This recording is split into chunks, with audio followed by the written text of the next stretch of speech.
and welcome to the Sidebar Cantina, the podcast where we talk about Star Wars, pop culture, the upcoming NFL season, or whatever the fuck we feel like talking about. I'm Mr. Jason Roscom. With me here each and every single week, the Lawrence Taylor to my Joe Theismann, Dave Martin. Hello, Dave. Really?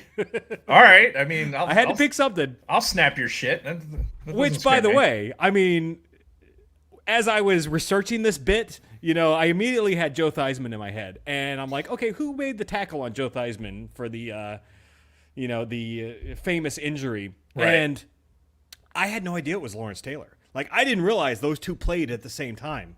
Like, for some reason, for me, Joe Theismann was like an old guy, like Really? pre anything. Like, That's I didn't funny. realize those two played at the same time. Yeah, well, we're old, Jason. I mean, it's just the kind of the nature of it. Indeed, And we are. We're living in a time when football was played on damn near brand new color TVs. So Yeah, for sure. So, that being said, Dave, what are we talking about this week? well, I think this week we are talking about Chappelle Show. Oh, show. Woo! Woo-hoo. Yes, we are talking about Chappelle Show again. We're still working our way through season 1. This is episode 7, 8, and 9 of Chappelle Show.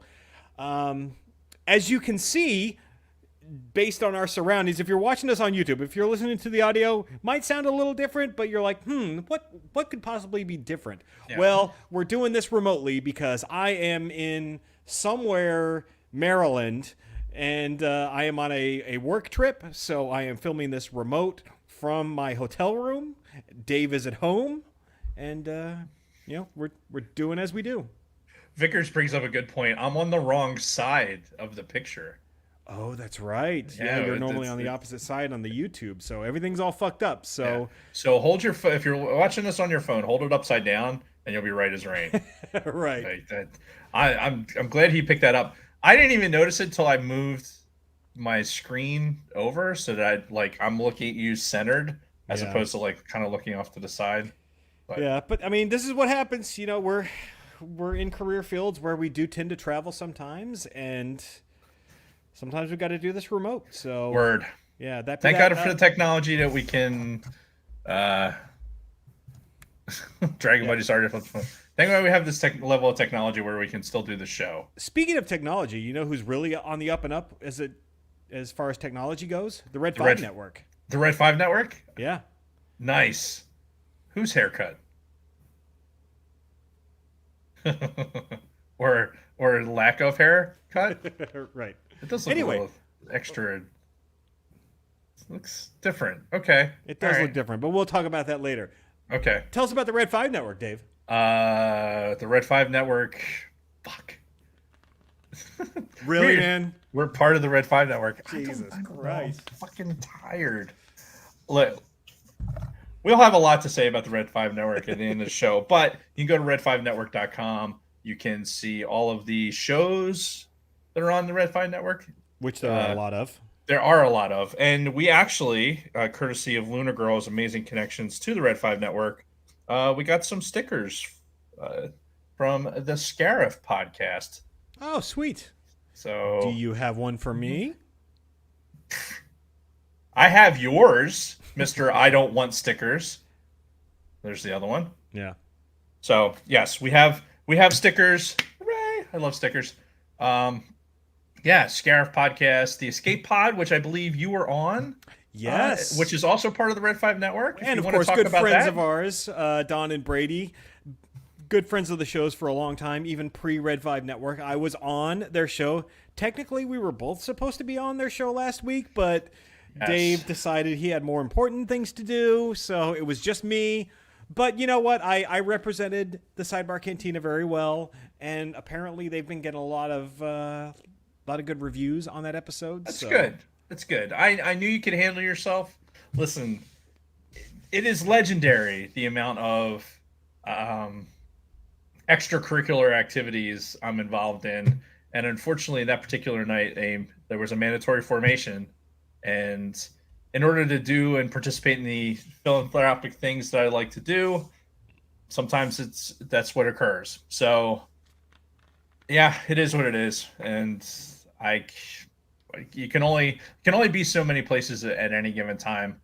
And where I Right. was that particular evening, it wouldn't have been a good recording opportunity. So I'm glad you represented us and the Red 5 network very well for that evening. So, yeah, tune in Yeah. so you can listen and see Jason on the show. Now that Kristen said something about your hair, I can't not look at it. Well, I mentioned it on the show last week or the week before how because of my shoulder injury, I can't really fucking shave my head anymore. I can't do the Right. old Mach 3 on the head. Right. So I've been letting it grow for the last couple of weeks. But then I worked all weekend, which is why I'm not going to have much to say about my week. Right. But I'm looking at myself in the mirror on Sunday. I'm like, fuck, because I'm getting like the shag on the sides there. I'm like, well, if I'm going to let it grow, this really is getting close to, it's like borderline out of regs. So Sunday afternoon on our lunch break, I went and I got a fucking haircut. So, You got hairs cut. yeah. That's, So, yeah. No, I got a haircut, like literally a haircut. So, but yeah. No, it was on the side, yeah. obviously. Yeah, one But hair on the side I got cut. But, it's a thing. Listen, I had already recommended, or a big Swede, I should say, recommended a device which you could use one-handed to take care of those things. yeah. And Yeah, you well, were probably drinking at the time, so I'm just saying. as I've already been drinking today. By the way, so we're doing things a little bit opposite today.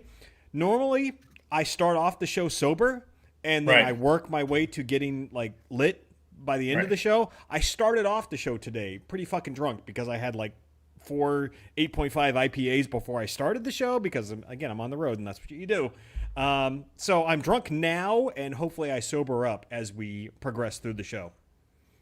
Not going to happen, but okay. Well, we'll see. That's not how drinking works. Well, but okay. I'm drinking Diet Dr Pepper and water for the rest of the show because Together? no, not together. Like I'll take one sip of one thing and one sip of another. It's Yeah.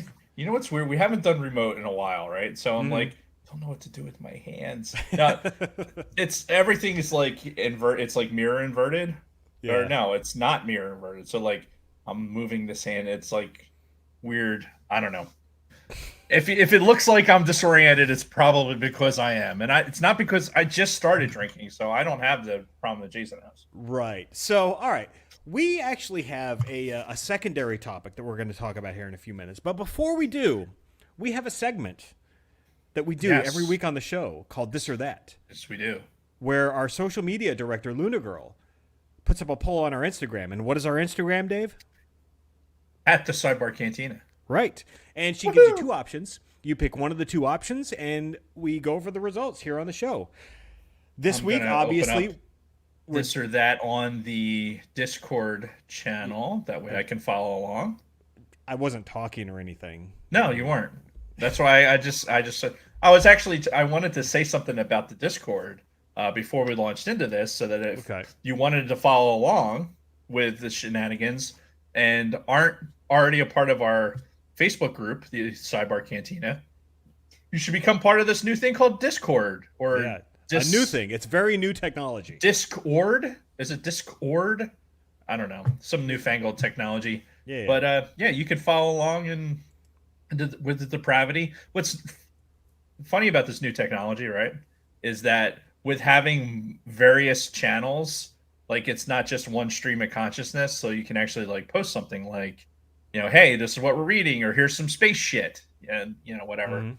So yeah, Discord. Yeah, we cover a wide array of shit. Yes, we do. Okay, continue. So this or that. So this week we're talking about comedy, television. So the options are related to those, and we start off with sketch comedy, Mad TV or In Living Color. Obviously, I'm going to pick In Living Color. Yeah, I would hope that you did too. I did. And honestly, the fact that this poll was so close, like, really offends me and like it makes me a little bit angry. I gotta say, the fact that In Living Color only won 60% to 40%. Like, who the fuck is doing our polls? So Honestly, I'm I get it though with Mad TV because Do you? the Tracy Ullman show I think is one that comes up later, and we'll talk about that when we get there. But Yeah. it was, I think the idea that people like the Tracy Ullman show more than something else is because that's where The Simpsons came from. Yeah. And I think with Mad TV, like there's certain characters that were like really, really good on Mad TV. But for the most part, it wasn't like the entirety of the product wasn't as funny as in Living Color. Right. Well, but I mean, trust me, I understand this is where I think both Key and Peele were on Mad TV to start their careers or early in their careers, and a couple other people. Like, I understand, and there were some a couple, not nearly as many as like in Living Color, but there were some iconic sketches on Mad TV. But the thing for me, and I think for most people in our generation, was that was when we were all like starting to become adults and starting to work a lot and everything else. And it was never on my radar until way after, when I started catching like little bits on YouTube and things like that. Right. Back in the day, not on my radar whatsoever. Whereas in Living Color, especially for people of our generation, that was fucking huge. Yeah. In those early days of the Fox television network, there was I'm sure I've told this story at one point on one of our podcasts, but there was a point where I got into a massive argument with my parents. I was like fucking 12 or 13 at the time, where all of my friends, because in Living Color didn't come on until 9 p.m. My bedtime was 9 p.m., right? In at the end of elementary school and even into middle school, my bedtime was 9 p.m., but that's when In Living Color fucking started. I'd go to school. All my friends were fucking talking about In Living Color. I'd see the fucking commercials on TV. And I had this moment where I'm like, this is fucking bullshit. Everybody's talking about In Living Color. This is supposed to be the best fucking thing on TV. And you guys make me go to bed at 9 o'clock right when it starts. It's not fair. I should get to stay up and watch this show. And this was a major reckoning. Like, again, I was a very like timid, very passive kid. Right. Like, I never put my foot down when it came to my parents, especially my mom. Like, she like put the fear of God into me. Right. But this is the moment where I first put my fucking foot down, and I'm like, no, I want to watch this show. And this was, and they eventually acquiesced. They're like, okay, all right, fine, if you're gonna be this pissy about it. Yeah, but I mean, that was how important this was at that time. Yeah. And in the chat, DJ Red 4 talks about the Wayans family, J-Lo, Jim Carrey, like it was huge. Star lineups. Jamie Foxx came in later on. Yeah. In Living Color, I think was, from a talent-driven perspective, and honestly from the humor was better than Mad TV. Like I said, Mad TV had its moments. It did. But I don't think, I agree with you. I don't think it should be as close. And I don't know when one came out to the other.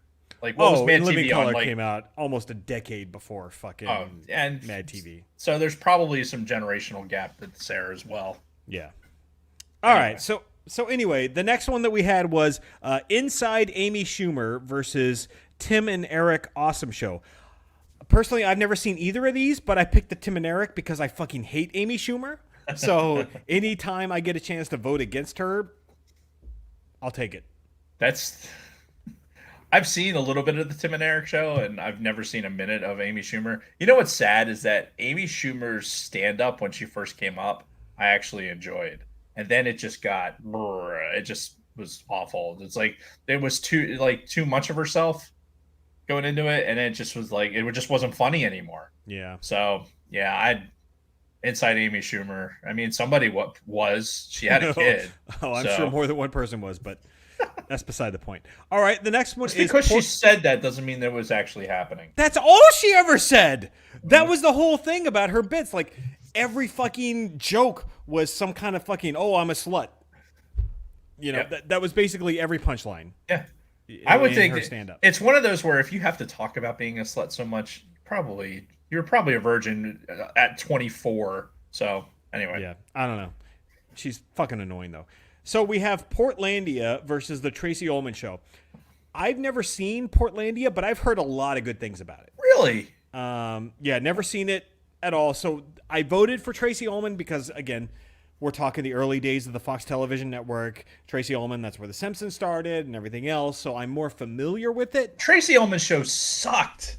Yeah, that's the thing, though. I even remember, like, my memories are like, it wasn't that funny. But it's all I know. The only reason I watched Tracy Ullman show was to get to one of the Simpsons shorts. That was it. That's the only reason I watched the Tracy Ullman show. The age that we were when that was on, the comedy was above us anyway. Like, I just wanted to see the Simpsons because it was something I could relate to, with Bart and everything else. Portlandia is really, really funny. And that's what I've heard. Like, again, I don't want to disparage Portlandia at all because I've heard nothing but good stuff about it, but I've never seen it myself. Yeah, I think the people, again, like I brought up earlier, people like the idea of the Tracy Ullman show, like at least for our generation. Yeah. But I think if you just like sat there and went pound for pound with like what show is going to be funnier, and again, Portlandia is designed to be like a different type of humor. Sure, but so is Portland. I mean, it's one of those things. And just to remind you, that's the origin of the Keep Portland Weird. I don't know if it's the origin, but I think they popularized it. All right. So the next one is interesting: Kids in the Hall versus the Ben Stiller Show. Okay. I didn't even know that the Ben Stiller Show was a thing, but like Really? looking at the graphic, I see Ben Stiller, Janine Garofalo, all of the usual Ben Stiller players. I'm sure fucking Owen Wilson had a part in this, but I had no visibility on that whatsoever. So I went with Kids in the Hall because I do remember several Kids in the Hall sketches that were pretty funny. Yeah. But no real visibility on the Ben Stiller Show. Like I'd be curious to see when that debuted. In fact, I'm going to Google that right now. The Ben Stiller Show. Because I would be willing to bet that debuted at a time where 91. Uh-huh. Yeah, that was. Yeah, I don't know. Well, what Kids in the Hall was around the same time, right? Yeah, but I mean, it definitely got more publicity. Ben Stiller Show was even on MTV, and I completely missed that. Yeah. It must not have lasted long.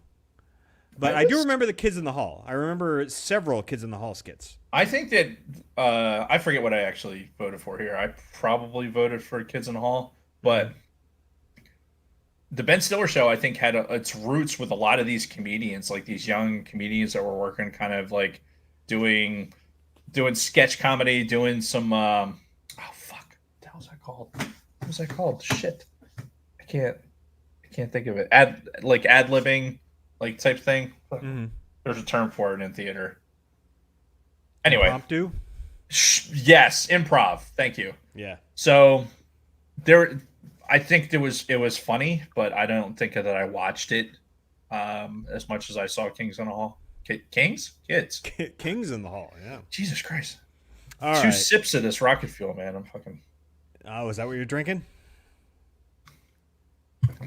Got myself... since my liquor cabinet's right here, I just opening some Woodford. Easy access. I like it. Yeah. All right. The last one we got is Saturday Night Live versus Monty Python's Flying Circus. This is a tough one. I only went with Monty Python's Flying Circus because it was a shorter run. There was like almost everything that was in it was fucking pretty iconic. Whereas SNL, it's been going for so long, and there's so much hit and miss with SNL. Even when you're at the fucking peak, like you think about like the late 80s, early 90s when you got your Mike Myers, your Dana Carvey, Phil Hartman, and all that. Even those times had some real fucking hit or miss episodes. All right, let's do this for the sake of objectivity, right? Mm-hmm. I voted for SNL. Mm-hmm.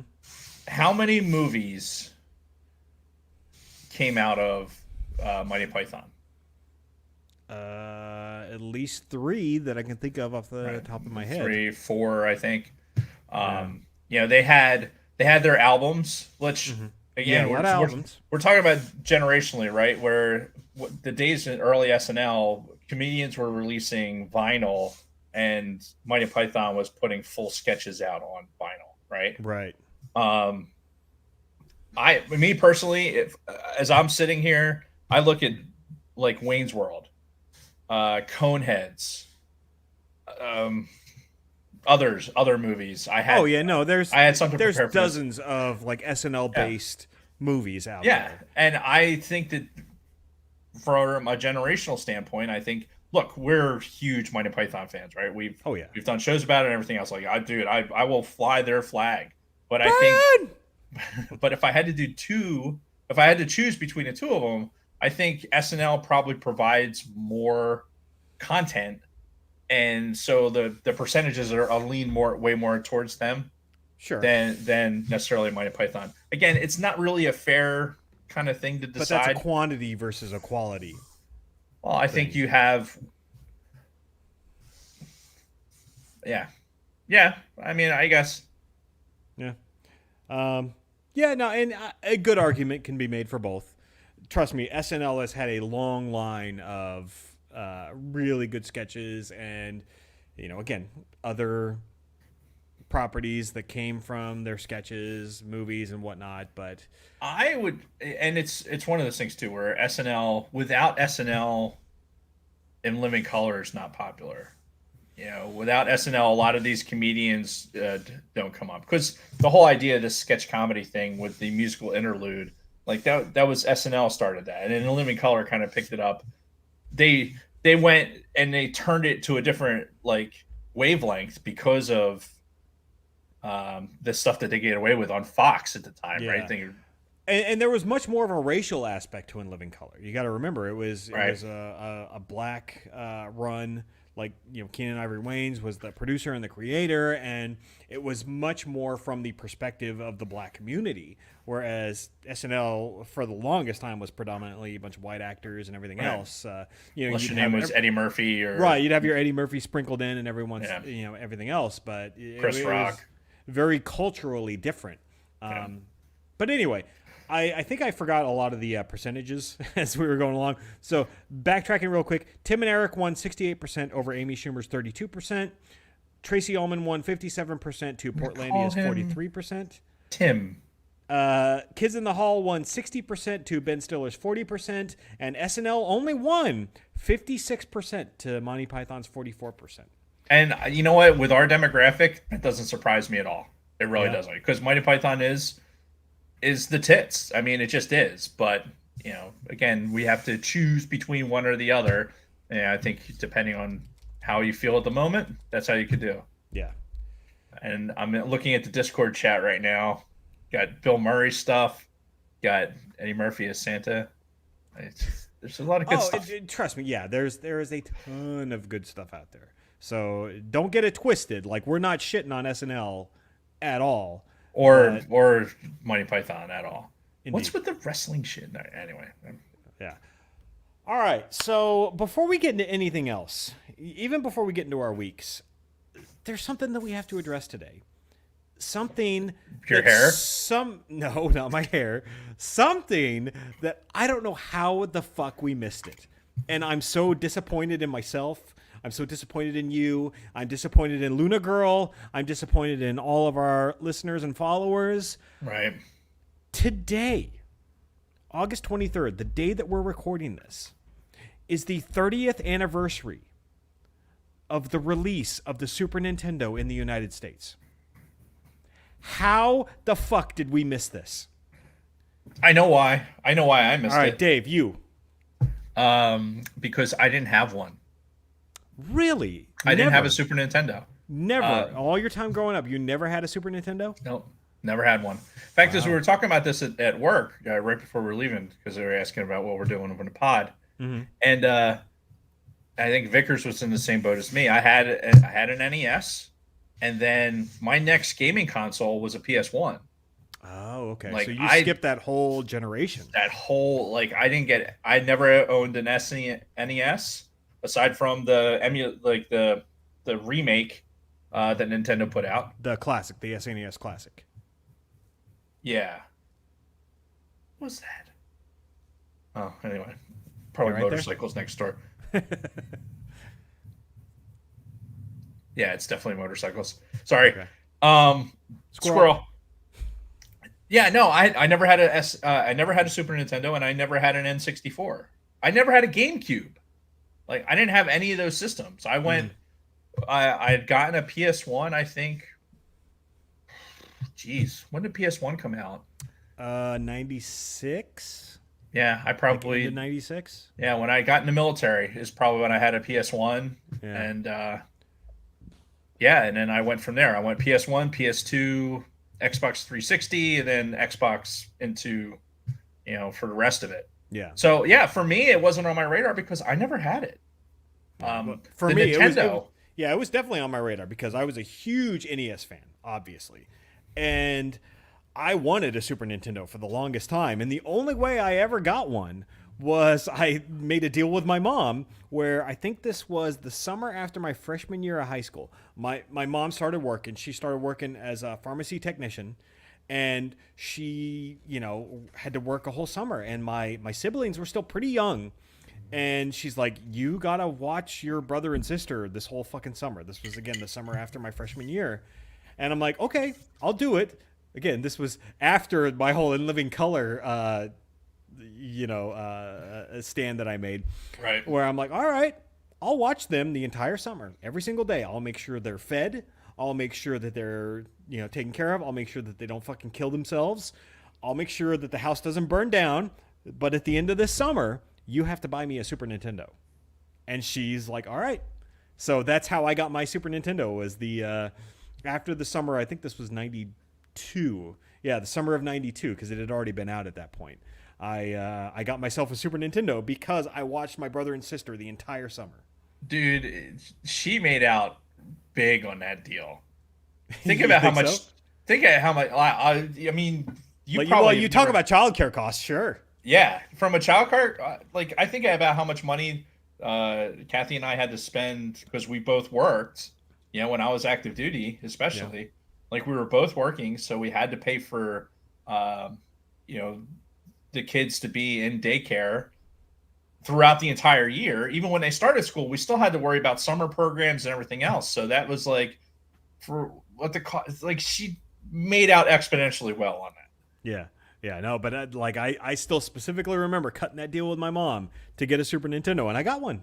I got one at the end of that summer, so I have a million stories I could tell about that, but I think we'll save that for another episode. The ironic thing is, in all of this, is next week we're talking about Sonic the Hedgehog and the 30th anniversary of the Sega Genesis, which was the main competitor to the Super Nintendo at the time. Yet somehow the SNES just never crossed our fucking minds for whatever reason. I blame the internet. The internet did not lead us to this. There wasn't something that popped up in our social media feeds until today. Today on the 30th anniversary. Listen, we don't. You know what? Blame our research department. All those fucking trolls over there that work in our research department. It's their fault. Yes. Oh wait, we don't have them. So yes, we are left to our own devices to come up with content. And you know what? You don't like it? We don't care. Yeah, I mean this is what you get. So yeah, take us or leave us. You have our sincere regret for having missed this opportunity on this particular date. But you know what? Fucking Chappelle show is. Yeah, so. But I will make a promise. We will talk about the Super Nintendo before the end of this year. So this calendar year, we will have a Super Nintendo episode in honor of the 30th anniversary. Excellent. And courtesy of the chat, I want to just give them their credit because they are our Jamie. Mm-hmm.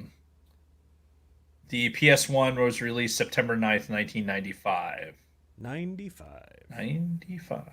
And was that in Japan? No, that's the North American release. What?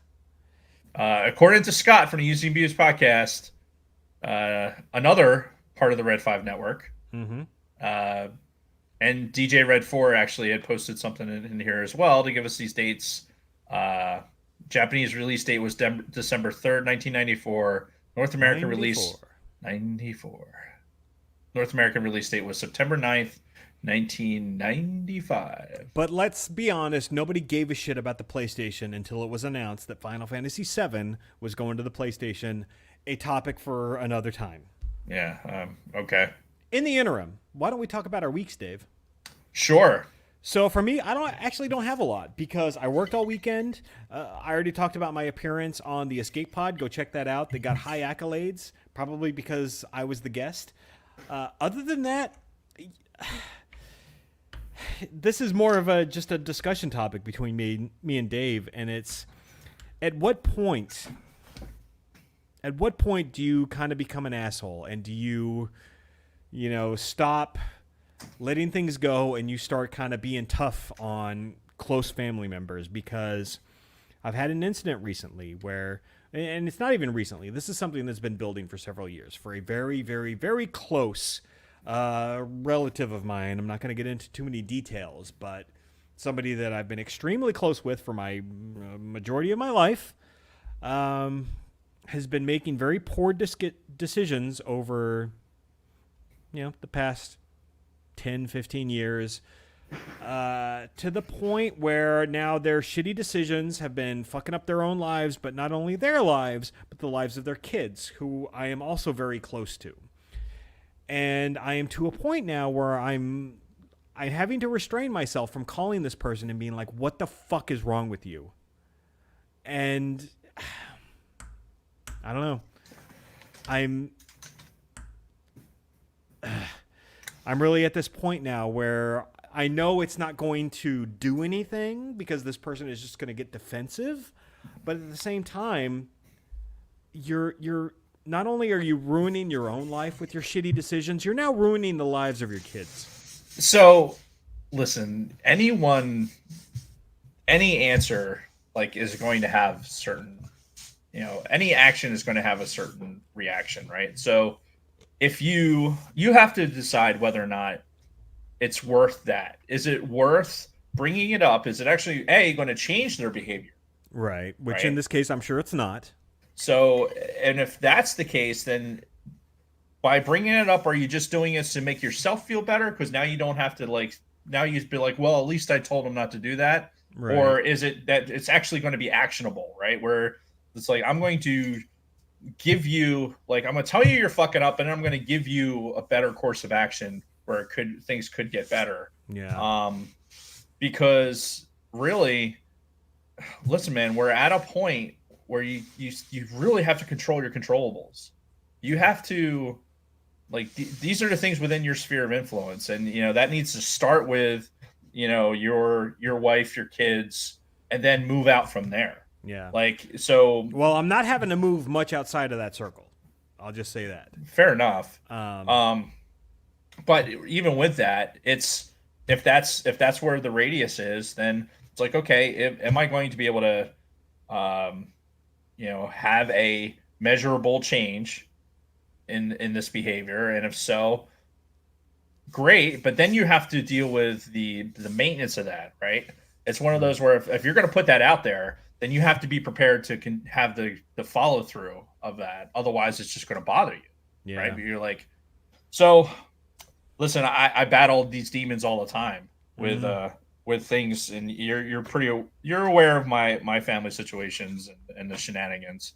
So I know most of the time my headspace is where what am I going to expend my energy on? And is it going to have a positive effect? Right. I would much rather spend my energy on trying to raise, to get clothing and diapers and bottles of water and everything for the Afghanistan refugees or, whatever's, and for the air crews and stuff that are downrange, doing this major muscle movement, which we didn't really even talk about, but this is this is the stuff that's going to be in history books for eternity, that what's happening right now, and we're kind of living it.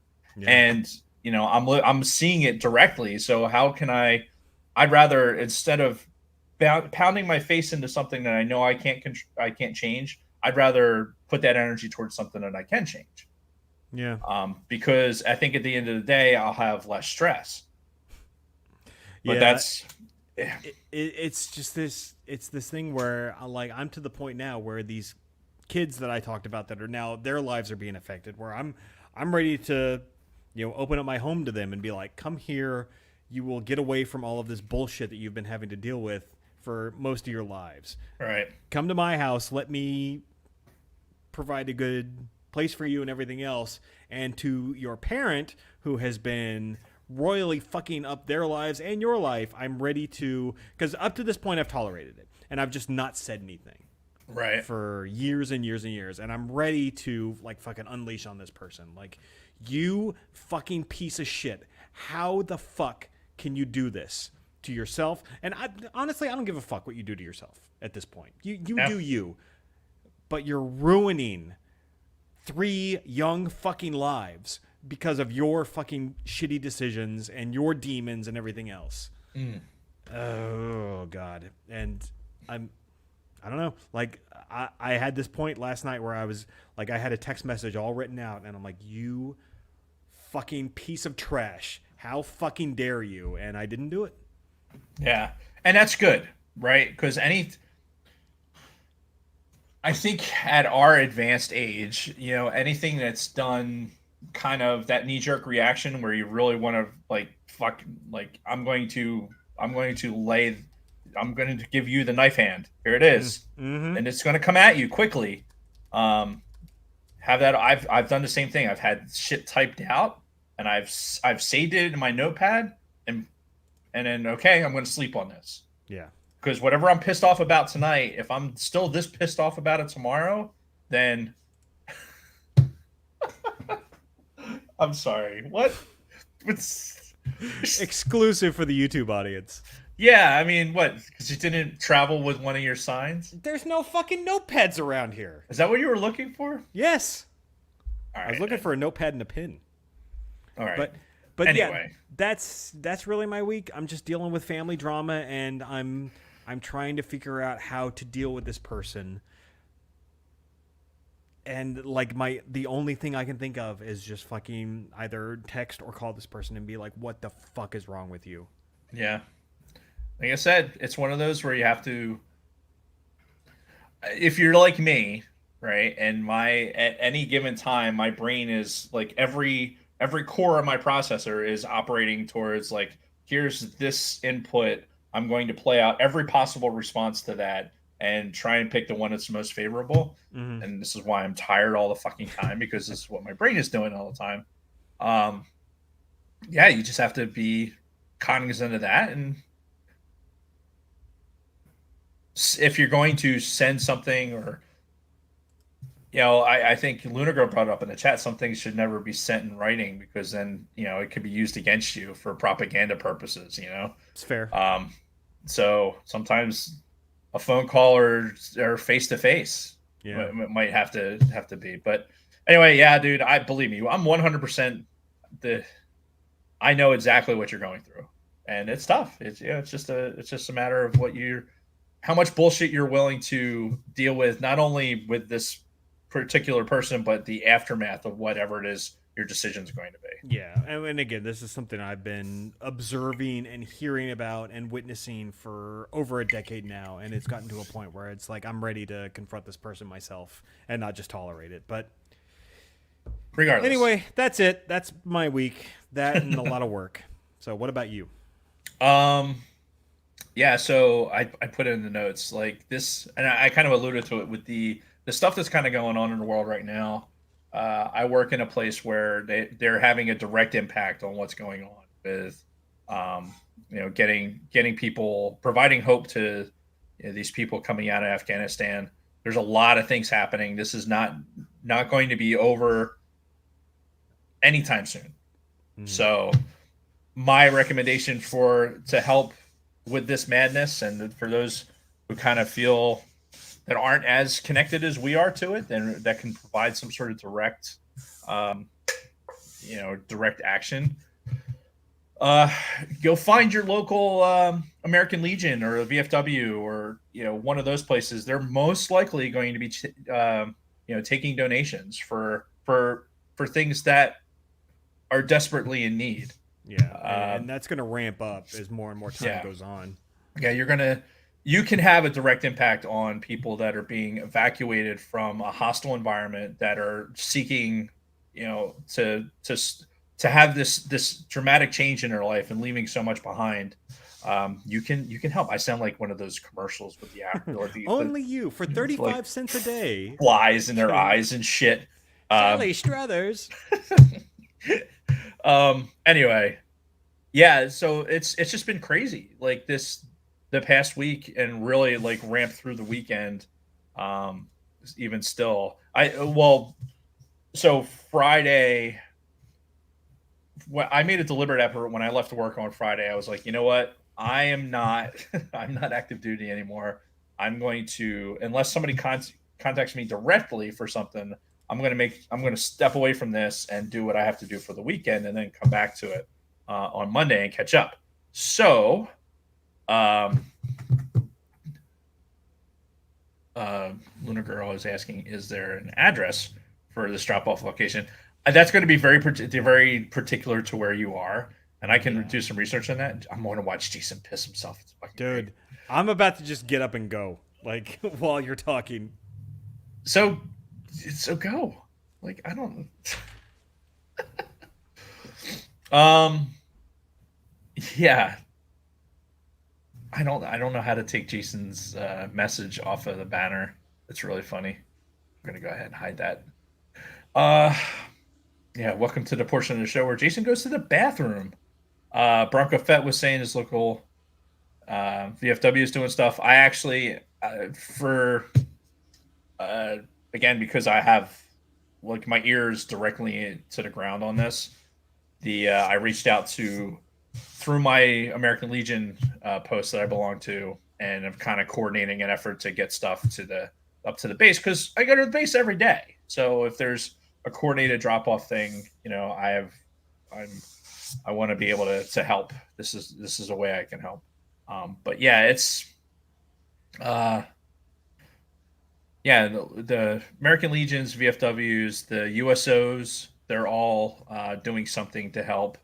I can tell you, um, I can tell you that the situation is not going away anytime soon. Like I said, and then it's not one of those things where you're sending a care package kind of off into the ether, and you know, it's going to show up, go through the process, and some deployed person's going to be like, oh wow, look, this is great. This is going to make my life that little bit better. Some of these things are like super essential, like bottled water, snacks, things like that. It's like that type of stuff, like the crews that are flying these people uh, to their refuge.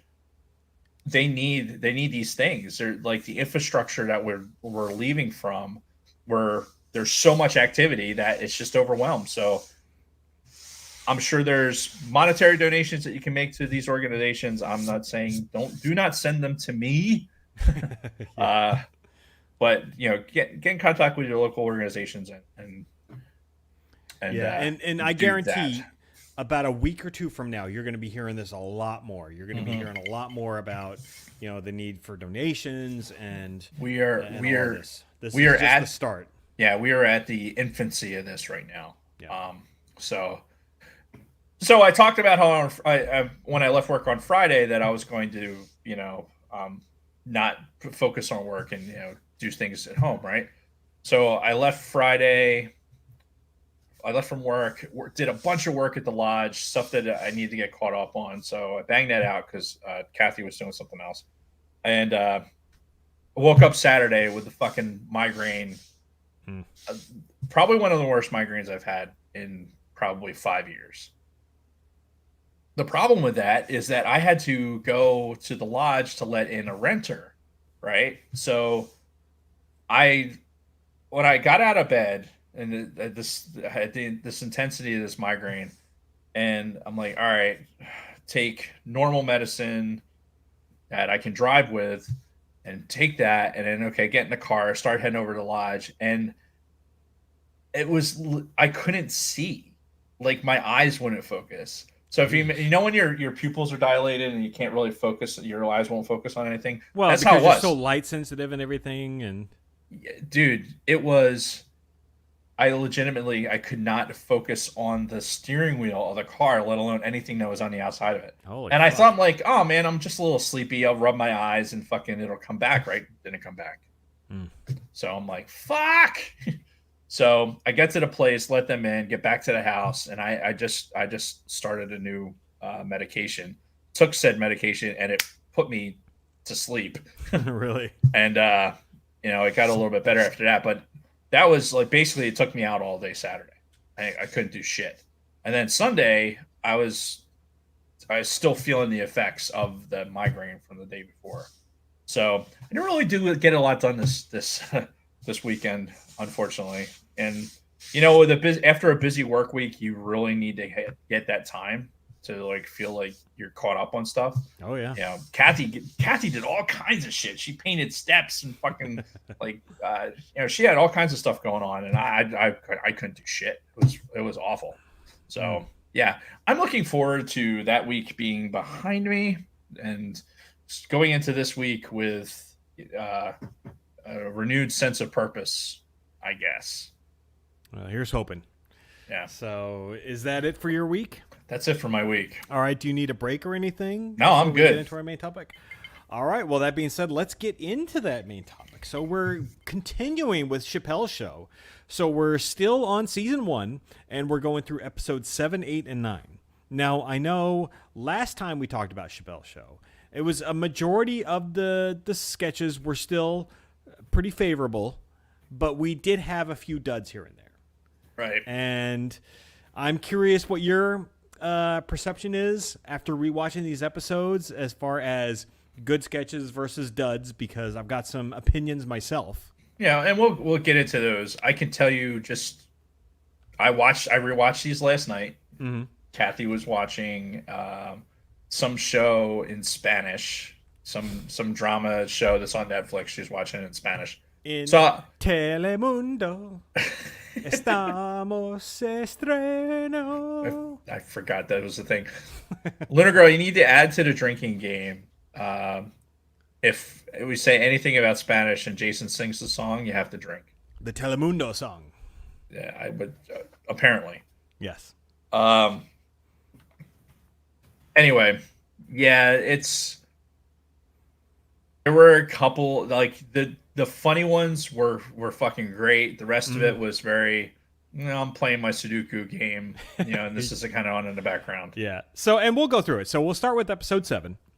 And it starts off with another great moments in hookup history. We've already had one of these before in a previous episode. This is the one where it's the guy in like the 80s tracksuit, right? And he's trying to hit on the girl who's...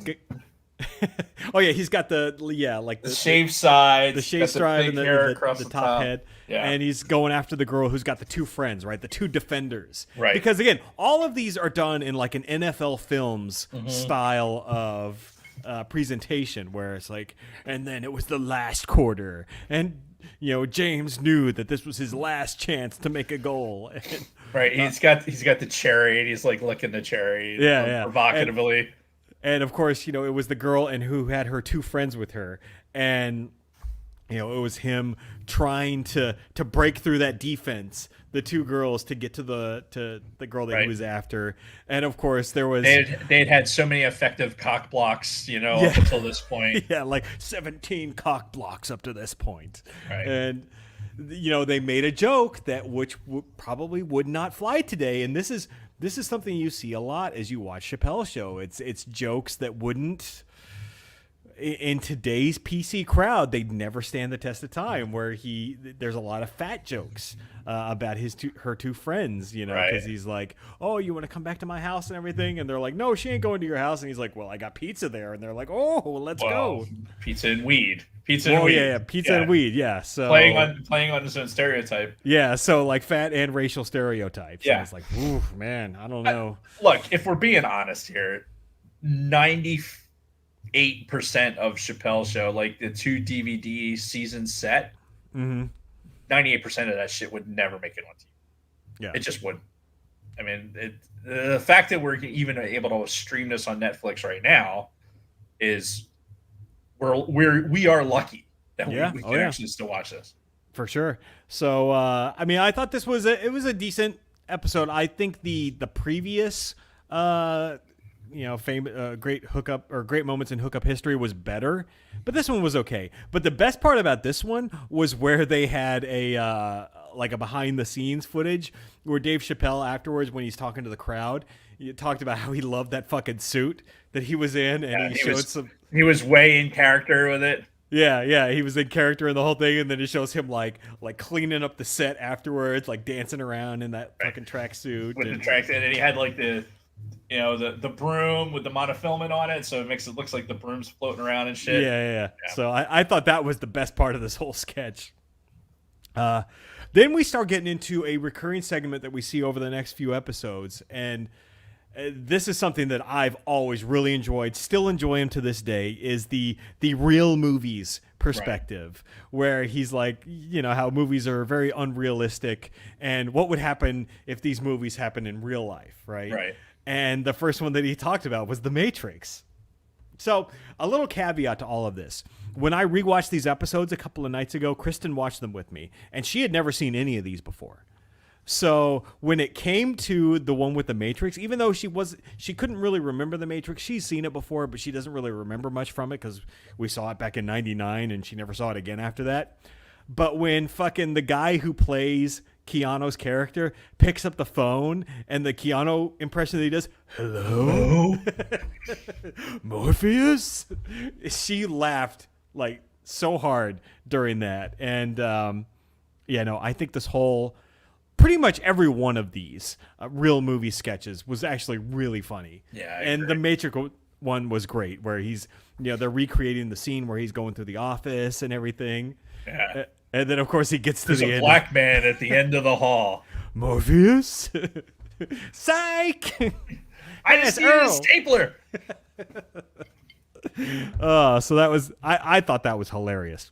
That one is one of the good ones. Yep. And then we go right into another iconic sketch from Chappelle's show. Another continuation on something that he had started in a previous episode, the whole black rapper entrepreneur thing, where, we had the rocket pads and all of that. Well, now we're going into the Wu-Tang Financial.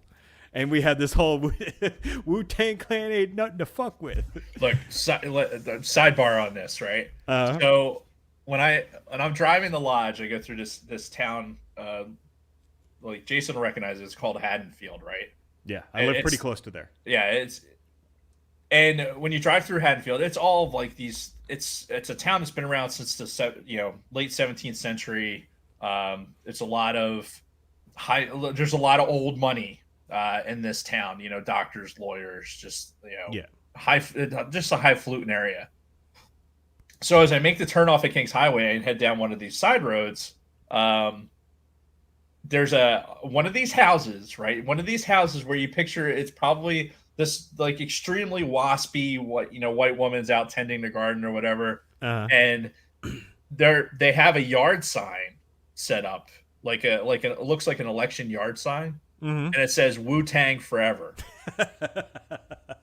And I drive by it, and every single day it makes me smile. That is too funny. This is fucking great. Because it is a fucking. I've seen them outside. I mean, and it's just the idea that this sign is out there just is great. I love it.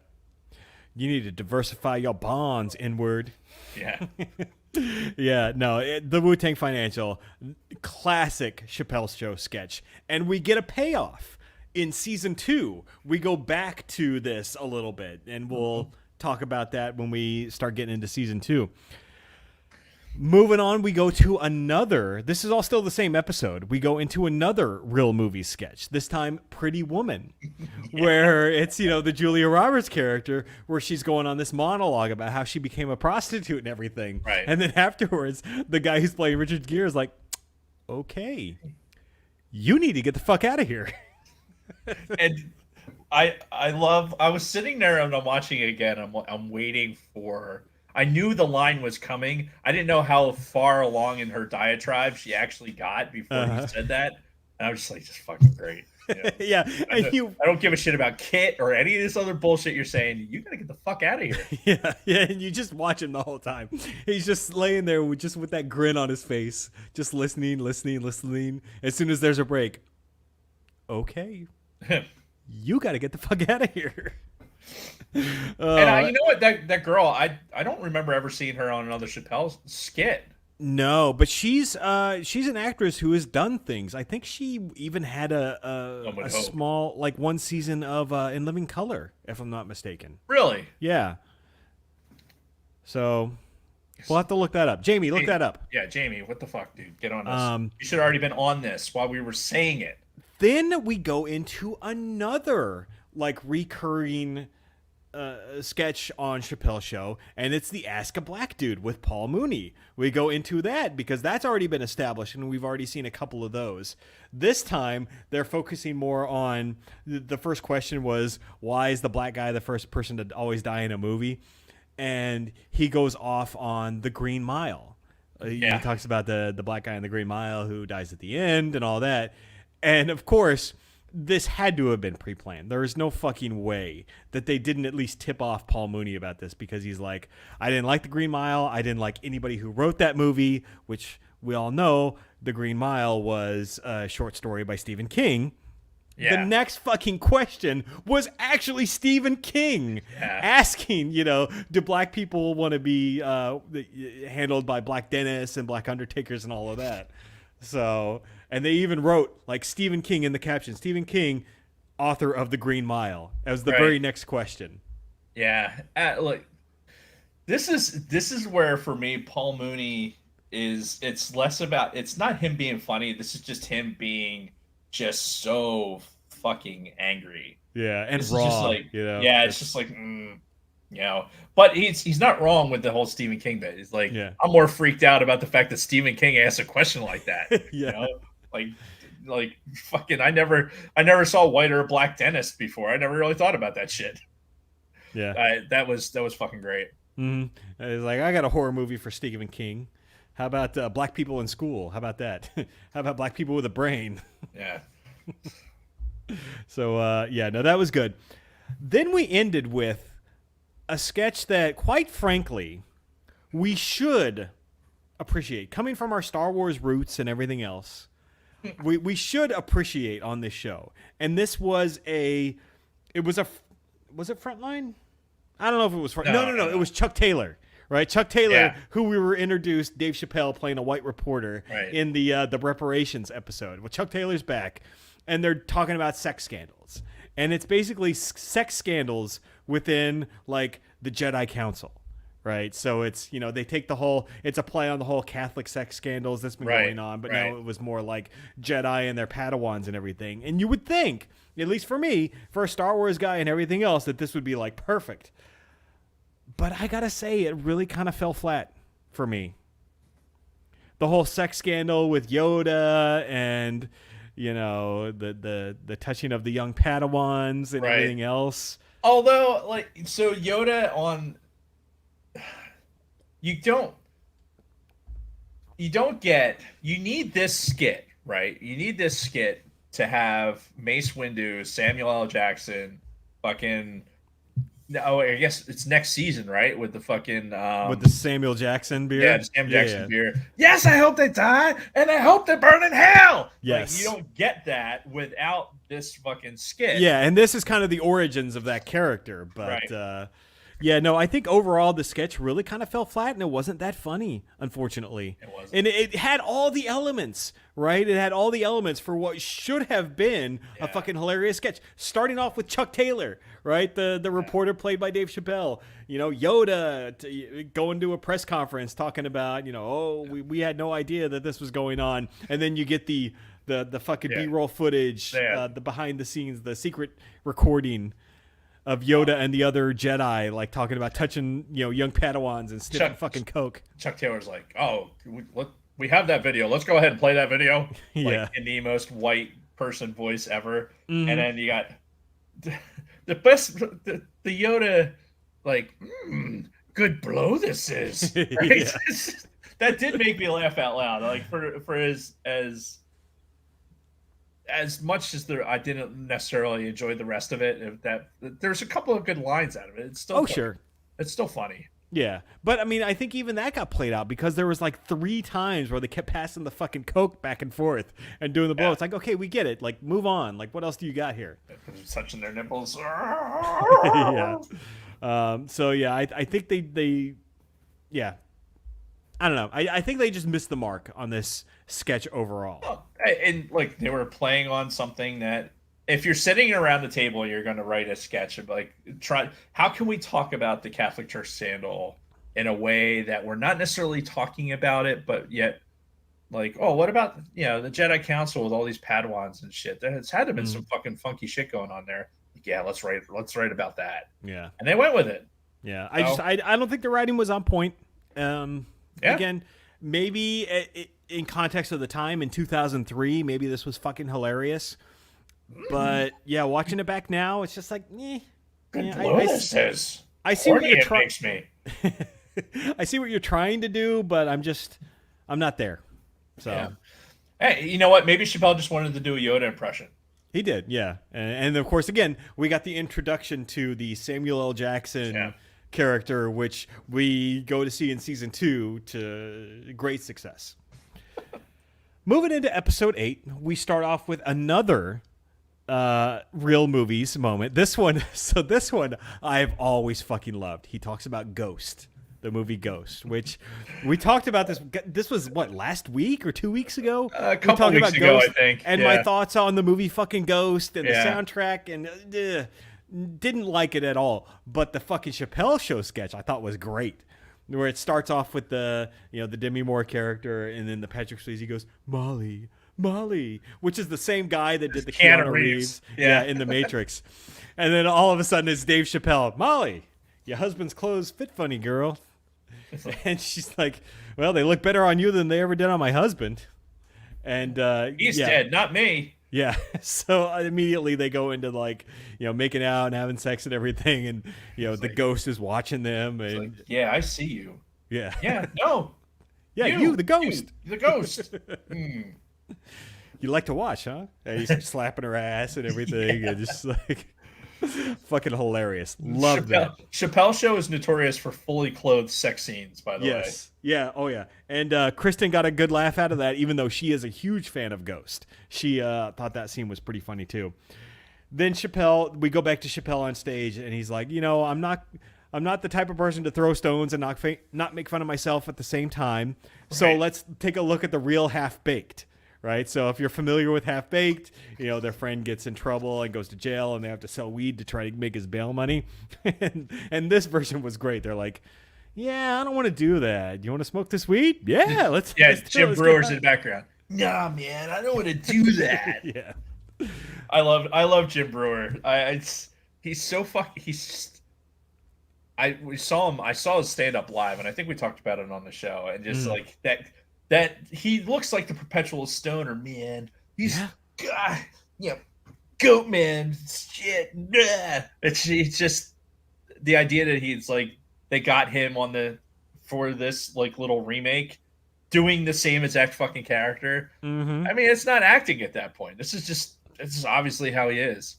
Yeah, and allegedly, he's a pretty straight and narrow guy. Yeah. Again, allegedly, this is what I read after Half-Baked came out and stuff. He's like, I'm not a stoner. I don't smoke pot or anything like that. No. See, so to hear him tell the stories, it's during the movie, he was straight. He didn't, it was all acting. And then he tells the story, I think it was the last day of shooting. He was supposed to be done, right? So he's like, oh, fuck it. I haven't gotten fucked up this whole time. I'm doing it now, right? So he's in the trailer getting all fucked up, and they call him back to do to reshoot something, and he's all fucked up. He can't say his lines or anything else. So he does a better fucked up person when he's sober, right? Exactly. He does when he's actually. At some point, you're too fucked up, and you're just that's good shit. I guess I have not legitimately not having done any drugs. I mean, I can tell you, I've had plenty of this stuff. My liver will also prove it, but I don't know what that's like. Although I've been on plenty of post-surgery painkillers. Maybe it's the same thing. Maybe. I don't know. Yeah. But anyway, they're like, "Fuck Kenny," and it was pretty funny. Another good moment. All of these real movies, every one of these real movie sketches, I thought was great. I enjoyed every single one of them. Then we go into another great moments in hookup history. This time it's sort of like a 1950s kind of thing. A white guy trying to get it in with this innocent girl, and he does the penis in the popcorn trick, which was actually pretty detailed for a cable TV show. Right. The part about this bit that I didn't like was they had the guy, like the obviously gross dude, and he had the herpes fucking thing going on his Oh face. yeah. Like you could have still made this, still could have hit without that. Right. Like to me, it was just gross. It was I don't know why they had to have that as part of the skit. Yeah, but I mean, like Excuse Chappelle me. does do that sometimes. Like he'll go for a gross out factor in some of his sketches, whether it was necessary or not. Right. And maybe that just hits with some people. Then we go into a Frontline episode, which again, Frontline was introduced in episode 1 with the Clayton Bigsby, and this time they talk about racism in Hollywood, and it specifically goes into like animals. Right. Like fucking Rin Tin Tin and fucking Mr. Ed and all this stuff. And this one like did not move the meter for me at all. Except for there was one line, and you have it in the notes. Yes, that was You have it in the notes. that was the only part that I actually laughed at because yeah, we go through this whole thing with the animals and everything, and it's like, again, the whole thing pretty much falls flat. But then it goes into like some other parts of Hollywood. Tune in next week when we talk about and it's vehicles, and it shows the General Lee. Yeah, the General Lee, which I mean, they got the Confederate flag. Okay, Right. An argument can be made, and then it goes to like Kit from Knight Rider, Right. and he has this quote: "Puerto Ricans are lazy, Michael." And I laughed my ass off when I heard that. I don't know why. I thought that was so fucking funny. The way it was delivered, it was like just so deadpan. Like, why would just Kit like say Kit from that? well, just like Kit from Knight Rider, though. Right. They spoke it in that perfect fucking voice. Oh, It's just like what in what universe would Kit have to say this out loud to Michael? I don't know. It's probably because I watched a lot of Knight Rider. Yeah. I mean, that's a whole nother thing. After 20 years of marriage, he left his wife because she was. Yeah. Because she was an inward lover. Right. So then but again, the majority of that sketch, like, I did not find funny at all. Like, I don't know what you thought about it. But, one line, man. It's a one line. Yeah. So then we move into the last sketch of this episode, and it was a new Tyrone Biggums. Like, Chappelle's on stage, he's talking to the crowd, and he mentions how the Tyrone Biggums was a very popular sketch, so they brought it back. This time it was the intervention. And, you get a pretty funny line early on where they're like, oh, no, he'll be here. In 5, 4, 3, 2, 1. Whoosh. Is this a 5 o'clock free crack giveaway? Yeah, so that part was actually pretty funny. And then, of course, the intro music and everything where, like, he's got the kid on the ground that's, like, unconscious. Like, you tell anybody, I'll kill you. I'll kill you.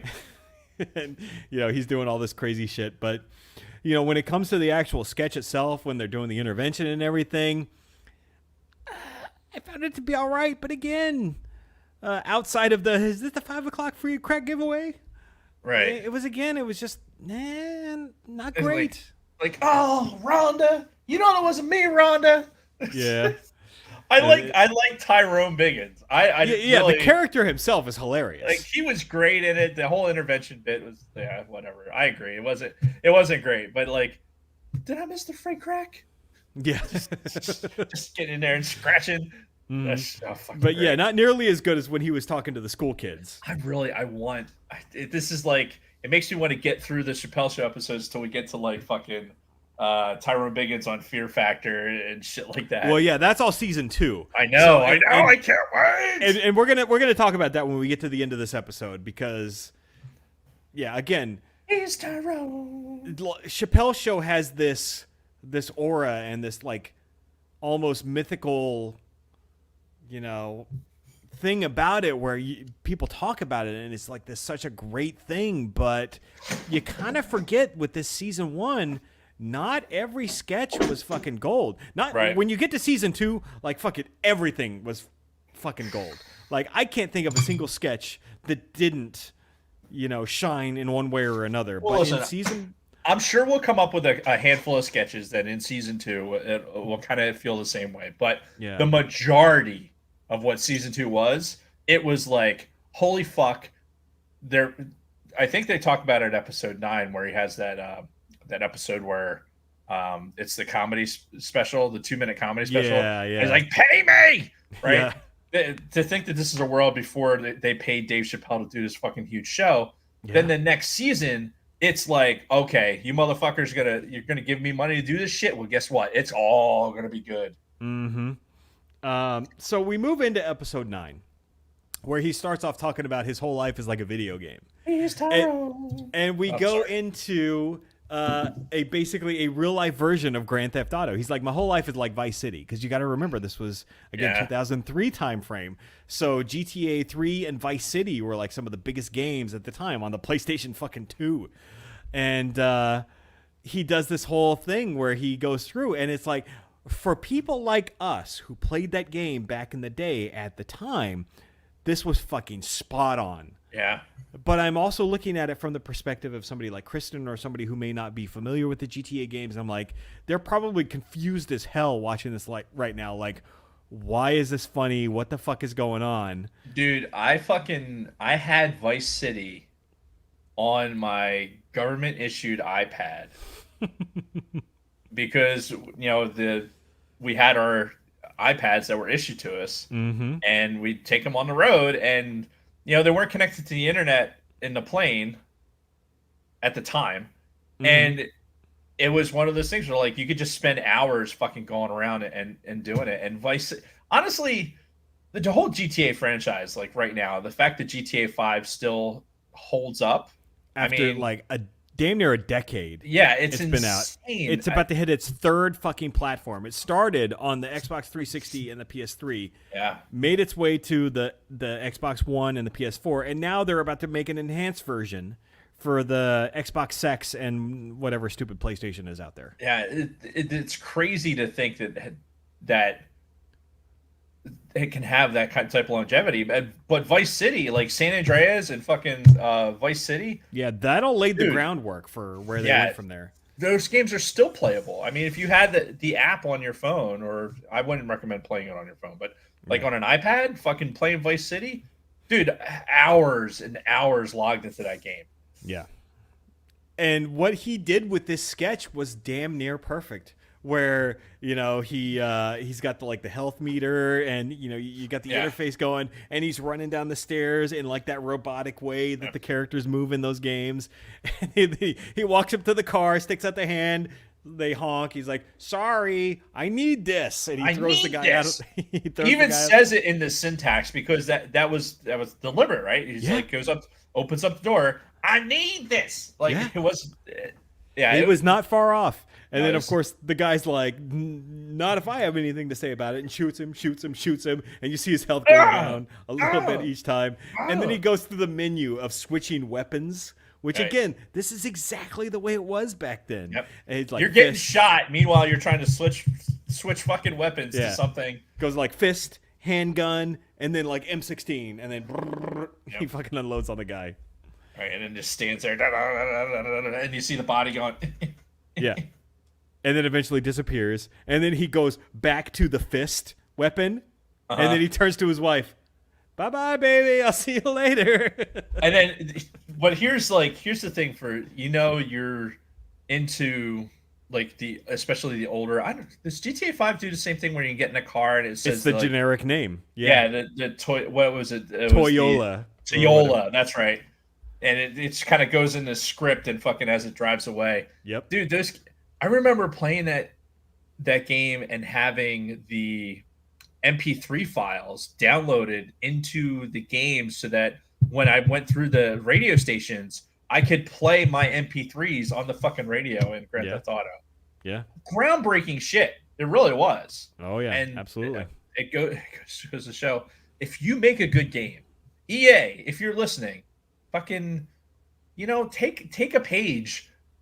Even take half a fucking sentence out of the fucking playbook that Rockstar fucking has started, and look at the longevity of these games and develop something like that. Could you imagine? Like, I was thinking about this before we even started the show, where I think we were in the 30 seconds actually. And I'm like, could you imagine if if you made a game that you were the Terminator and the Grand Theft Auto style? How much fucking fun would that be? How about Star Wars for that Well, matter? yeah, and then extrapolate that into Star Wars. I think the tough part for Star Wars would be, well, I mean, we kind of have that right with Old Republic. Aside from the fucking To an random, extent, you're, yeah. you're not killing hookers and shit and No. fucking, Yeah, you don't have in a that Star kind of Wars joint, indiscriminate freedom. right? But yes, like give me a lightsaber for a weapon and have me walking through Mos Eisley and go pick fights with fucking, you know, different things, Yeah. which you can kind of do in Lego Star Wars. I mean, honestly, it's Mm. just not as graphic as a GTA. Right. Anyway, Um, yeah, so then we go into he talks about his visit to Japan, and we have the Blackzilla sketch, which I mean it was okay to me. It was very slow. A lot of it because he was like playing a large Godzilla like character walking right, slow across the city and picking a tree and smoking it like it was weed, and yeah, overall just didn't yeah, really move the needle for me nothing. at all. It was the I think probably the only like kind of chuckle moment in this was when the Japanese woman talks about like she breaks character when he's finished fucking the volcano. Yeah. All right, that was like okay, that was all right. Let's go. Let's move Yeah. on. No, I could see that. I'm gonna close out this next Sudoku puzzle and move into another one. Hmm. Then, sorry, we do the 2 minute stand up special that you alluded to earlier, Yeah, where he's talking about like trying to make a deal to do a new like HBO or Comedy Central special, and they only negotiated enough for him to do 2 minutes, and so it was this long drawn out 2 minute introduction, and he's like, oh, "Thank you, good night," and that was the yeah, end of it. yeah. It was. I watched a lot. Kathy and I we watch a lot of stand up comedians, right? And if you're watching it from the beginning, like this is how their specials are. Like they Yeah. have this like even though this is 18 years ago, it's still it's the same shit today. They have this like little opening skit, and Hmm. you're like, okay, this is so extraneous. Like, what are you satisfying here? Like, oh, I think I watched Kevin Hart stand up once, or it was like this whole sequence. It was like a movie production. Yeah. Like, so it's like, okay, we have this budget. What can I do? I want to pretend like I'm in a fucking movie, or I want to remake the fucking Beastie Boys sabotage video or some Mm. bullshit. And they do all this before the comedy show starts. And it's like, okay, all right, this is several minutes of nonsense, and then like I alluded to before, does this abbreviated stand up, and then he goes into going into the green room with the "pay me" Yeah. at the end of it. Yeah. Yeah. I mean, it was good to see once. Like I remember the first time I saw it, I thought it was pretty funny, but like watching it more than once, it doesn't really do anything. So another sketch that just doesn't really go anywhere. Right now, I don't know if this is Scott from the Use and Abuse podcast dating himself or what, but he owns a GTA 5 guidebook that he bought at Toys R Us when they were closing and paid only $2. Nice. Wow. Rip Toys R Us. Yeah. All right. So the last sketch we're going to talk about today, he goes into it's basically the player haters ball, Oh god. So which this honestly this is the only reason. Like we just talked about basically a bunch of bullshit that we're just so we can lead up to this fucking skit. yeah. Because honestly, out of the three, this is the only reason to fucking watch it. Hmm. Yeah, no, the player haters ball, great sketch. I mean, no amount of talk can do it justice. It was super fucking funny. Basically, all these guys that their whole purpose in life is to just shit on Yeah. everybody else. Hate, hate, hate, hate, hate, Yeah, hate, hate. yeah. You get cameos from Ice-T. You've Yep. got Patrice O'Neal Yep. doing a character in this. I think this might be one of our, well, not the first, because we saw Charlie Murphy in the Mad Real World sketch Yes. earlier, Yes. but we see Charlie Murphy come back. We see Donnell Rawlings come back. Which honestly, for me, like the Charlie Murphy is probably, I don't know. I think Charlie Murphy might be the funniest motherfucker in this skit. In Yeah. this skit? Sketch, whatever. Fuck. God damn it. Dave Chappelle prefers I to need call them drink more. sketches. Yeah, and most people do. Yeah. So to me, the best part of this whole episode was when they do the photograph look, like when they're not like shitting on each other. They go through the different like pictures and talk about those. Talking about shit that you couldn't get away with these days. Yeah. Right? Like the Rosie O'Donnell one. Oh yeah. It's like, yeah. holy fuck. Oh man. Like, that dude looks like they could kick my ass. She looks like she wears underwear with dick holes in them. But like, you know, the one that really kind of stuck out for me was when they do the Osama bin Laden. It's like, yo, that motherfucker pumped my gas last week. No, that's funny because I just took a yoga class from him last week. Dude, she looks like she wears underwear with dick holes in them. Oh my god! Honestly, that part of the skit, like Ice-T, I could care less about in this particular thing. Like, this is Ice-T before he started actually acting in something or acting. Right. When he's in fucking, what is he in, Special Victims Unit or some shit? I have no idea. Whatever. But yeah, this is Ice-T. I can really give a shit about. Fucking Charlie Murphy when they're like announcing the here's the nominees are, and they whatever. Buck Nasty he's Buck Nasty, right? Yeah. Buck Nasty for doing whatever, and then he turns to these broads and is like, "Clap for me, bitch!" It's just so angry. Like, if you saw this man, if you ran into him at a bar or some shit like that, you would have been like, "Whoa, fuck, dude! All right, I'm gonna avoid this guy because." He just has that fucking look to him. Like, oh yeah, like when I first saw him in that Mad Real World sketch when he was Tyree, you know, the fucking, you know, the guy who's been to prison. I'm like, yo, like I buy it 100%. Yeah, dude, like that dude looks like he's like been to prison and everything else. And just the, oh god, she looks like she wears underwear with dick holes in it. Yeah. Oh my god. It's fucking great. Oh, yeah, Law and Order SVU. Thank you, Scott. Yeah, is what Ice-T is currently on. Yeah. Or is that still a thing? I have no idea. Do you know, sidebar, how these shows can have this level of longevity, basically telling the same story over and over again for fucking decades? CSI. There's two, like, NCIS. It's so fake. It's so fucking fake. It drives me batshit insane. Like, you know what the most realistic fucking crime drama thing probably that's ever been out there is like Monk. Like the idea of this dude, this extremely eccentric OCD dude that like can go to a crime scene and fucking pick out a bunch of random shit and they exploit that to fucking solve crimes. Totally believe that.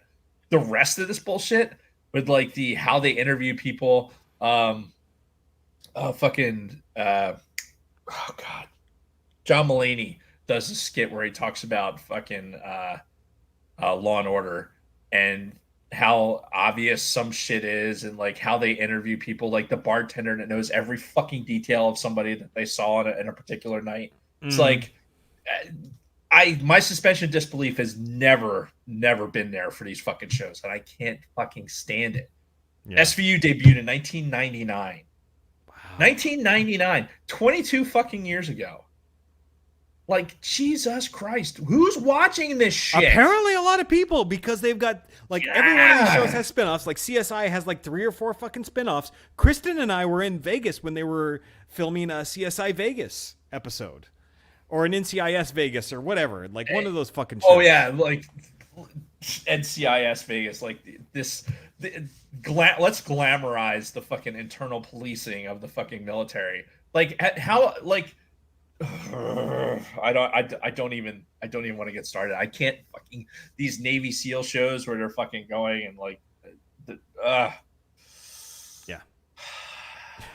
Serenity. People are fucking watching these shows and they're getting ad revenue for fucking tripe. Like, if you want to watch a soap opera, fucking tune in after The Price is Right. Yeah. That's all. And honestly, just getting back to the Chappelle stuff, the Player Haters Ball, classic sketch. I can't recommend it enough. And yeah, like you said, this was pretty much the highlight of these 3 episodes. Absolutely. There were a lot of ups and downs, but I think we ended on a really high note with this. Yeah. Go on YouTube, fucking or Netflix. Like all of Chappelle's show is on Netflix. Netflix all the way to episode 9. Episode 9 in general is a decent one. Like 7 and 8. If we're going to itemize the fucking seasons, actually that's a really good point. We should at the end of this disc basically give here's the must watch. Yeah. Like the must watch sketches, or even rank them, or rank them, or something. Like do it like a top 5, top 10 list. But somebody should write this down. You got a pen? Luna Girl, get on it, please. With sugar on top. Make the fucking list. But what we kind of alluded to before, talking about these 3 episodes, Chappelle's show has such this iconic, mystique about it and everything else, where it was only on for a couple of seasons and it was so good. You go back and you watch this first season. The first season was not 100% on point. We even talked about this the last time we talked about Chappelle's show. There were some sketches on that were just kind of like, not really that great. So it makes you. I think this 3 episode deal kind of hammers it home, where it's like you're talking about, the mystique of Chappelle's show is built in season 2. Yeah. Right. Yeah. Season 1 had some fucking epic shit with Clayton Bigsby and like the Player Haters Ball, Mad Real World.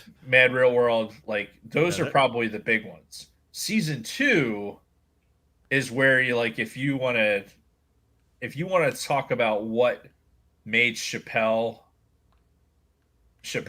Yeah, that's what made him a household name, is season 2 of this show. And listen, I want to talk briefly about just Chappelle in general, right? Because we talked about this show, right? Mm-hmm. There's elements like in episode 8 where he's doing the which one was it? He's done skits with the What Men Want, the real movies. With, did we skip that? We did, actually. Oh, I think we skipped that. Yeah. But that was good too. That was actually really funny. Like he has elements of his stand-up that are kind of built into the show, and if you watch his stand-up, you'll see him. Like they kind of okay, he's like Woon Tying Financial, like he's kind of playing on something that he does in his stand-up with like how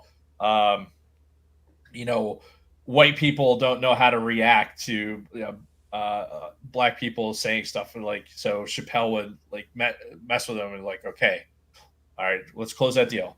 All right, zip it up and zip it out. Zippity doo dah. Zippity doo dah, bye bye. And he hangs up. This is like, okay, let's take his early stand up and fucking, this is season 1. So he's getting a lot of stuff out there, seeing what he can get away with. But then season 2, like, wait, how many episodes do we have left of season 1? I think we only have 3 episodes left. Yeah. Did we plan it that way? Did we work that out? I think it's just kind of how it worked out. Oh, we did some public math and fucking worked that out. Fucking good on us. Yeah. Anyway, yeah. Somebody tell us how many are left. But I'm pretty sure it's only 3 left. Season 2 is the moneymaker. Season 2 is the okay. I've tested the boundary. Now we're going to sit there and write these episodes for the boundaries we know that we established. Yeah. And they kill it. It absolutely kills it. Yeah. I'm really looking forward to getting to season 2. We have to finish up season 1. Mm-hmm. So we'll have one more episode of that, and then we'll eventually start working our way into season 2. And Jason, I'm just going to put this out there. Uh-huh. This is our show, right? It is. Dave and Jason show. Dave and Jason show. Listen. Do we have to do? I think we do. I think up to this point we've been doing them in order. What's have to do? Like, there's no corporate America. There's nobody from the Red 5 network saying, "Hey, if you guys don't fucking finish Chappelle, you're out." Like, okay. Let me do this. Let me hop into Netflix. We're doing this live. What I'm saying is that we can do whatever the fuck we want, and if we want to fucking just, hey, here's the last funny shit in fucking season 1. Let's talk about season 2. Because that's where the fucking shit is. I'm just saying. Okay, Nobody's gonna. so And I'm moving back and forth from this fucking microphone, so it's probably going to sound awful. yeah. I Okay, well, apologize in advance. let me just say the very first sketch in the next episode, if we keep doing these sequentially, is a little bit of R. Kelly. I'm gonna piss on you. So, I mean, do you really want to skip over that? I'm not saying skip over it, but I'm just saying let's make sure that the next one we do is the last one before we get to season 2. How's that? Well, it is the last one because there's 3 episodes left. I'm looking at Netflix right now. There's episodes 10, What 11, and else is 12. there? 10, well, there's Piss on You. There's Chip. the real movie Deep Impact. There's the Fisticuffs, which I think that is fucking hilarious. Dave playing video games with a Make-A-Wish kid. The Trading Spouses. So we've got Trading some Spouses more. was actually a good one. Yeah. Playing Who the even fuck is Renee Zellweger? All right.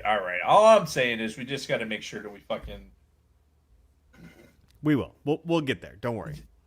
Because listen, I mean, we're ordinarily, I don't know if it's just because we're not in the same room. I mean, we're at 90 minutes and we're pretty much done with the main topic, and I think that has more to do with the fact that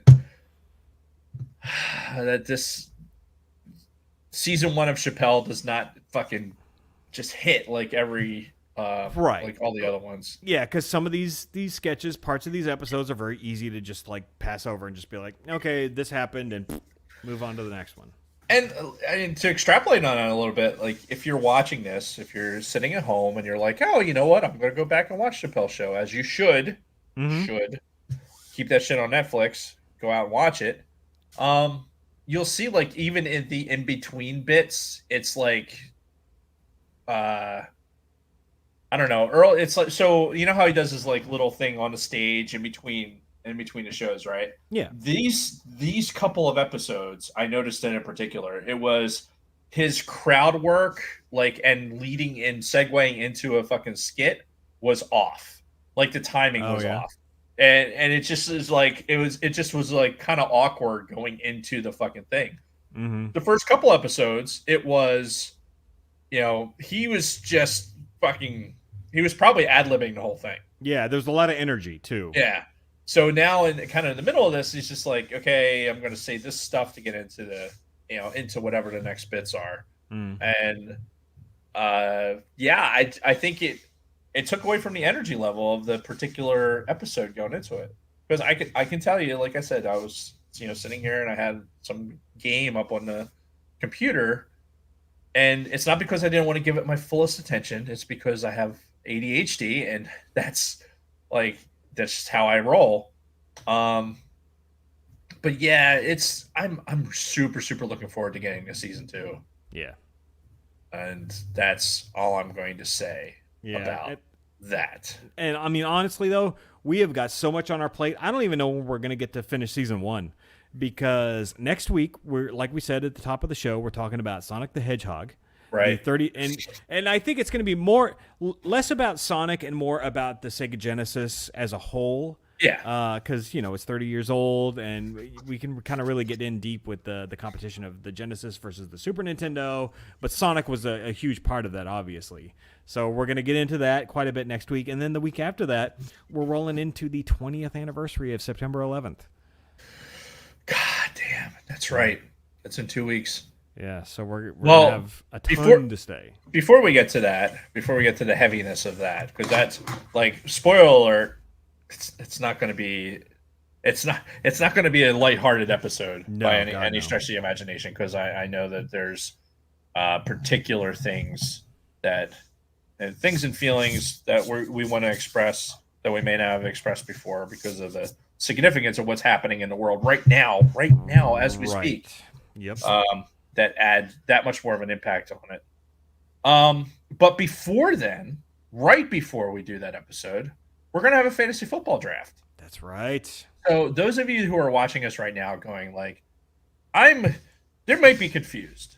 They might be saying, I thought I was watching a Star Wars podcast, but they're talking about the Chappelle Show and retro games and you know, oh, by the way, and then September, a heavy topic like September 11th.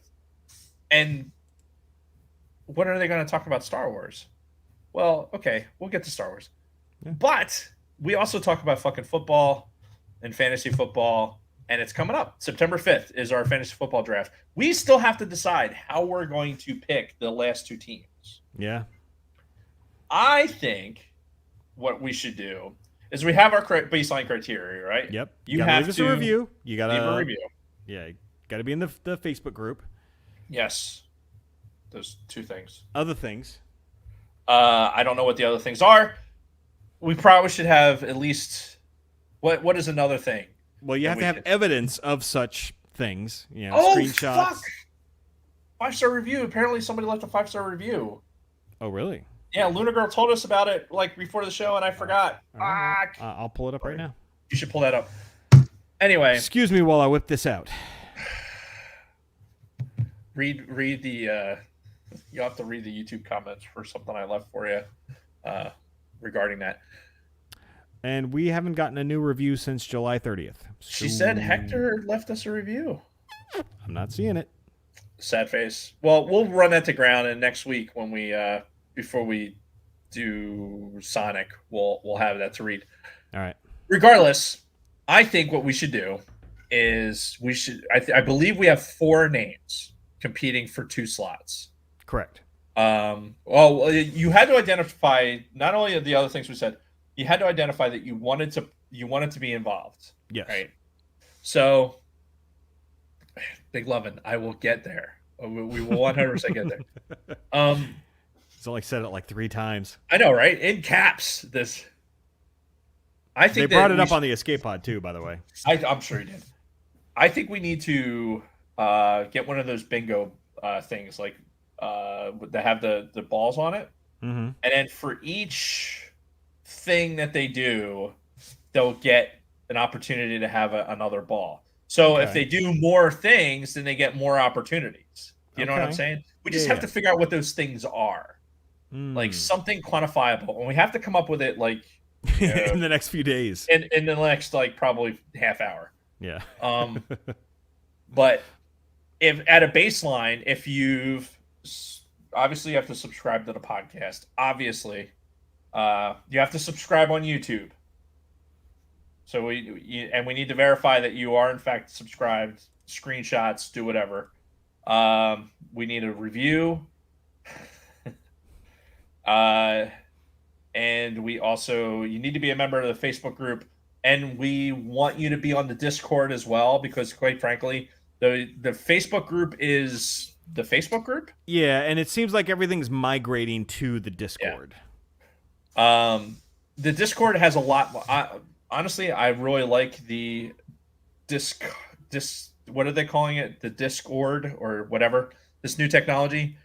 I enjoy it because in the server we have all these different channels, and so you're getting a lot more like content that you could kind of be selective about what you're watching. Yeah. Supergirl 3000 asked in the chat, are we expanding the league or just replacing people? We're just replacing people. We had a couple of dropouts from last season, so we're just Tony Ferrari has given his team back to the group. We will miss his Canadian presence. Yep. But he is doing things with the Canadian Sports Illustrated involving the hockey business, so we wish him well. Yep. And we also have a guy who hopefully isn't dead. We haven't heard from him in over a year. Yeah, Rob Gibson. Rob Gibson just dropped off the face of the earth. Is it morbid to like have actually looked for an obituary? Have you done that? I've done that. I mean, like, yeah. I am involved in an organization that has a lot of people of advanced age, and sometimes when you don't hear from people, the best way to find out what's happened is sometimes you just got to look for an obituary. I mean, it makes sense. Yeah, we will miss Tony Ferrari. Bob, we hope you are well, but you've lost your slot. So 2 slots. So we'll still have 12 teams. The draft will be September 5th. We will be doing it remote, much as we are now, streaming it live. Yep. And we might have a couple more people in the. Oh, Jesus Christ! What the fuck was that? Was that a potato? It was a potato. Yes. Oh, it's been so long. Thank you, Kathy. You are my hero. Here it is. Nice. Oh, that's She awesome. drew something on it. Oh, hi, Tom.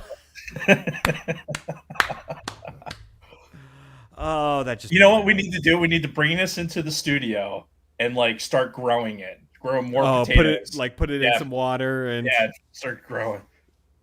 All right, let's do it. Bring it in next week. That was a good throw. I have to admit that was actually a really good throw.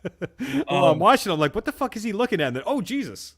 Like she pops in, it's like, ha! It's like, I kill you, Charlie Murphy. Charlie Murphy!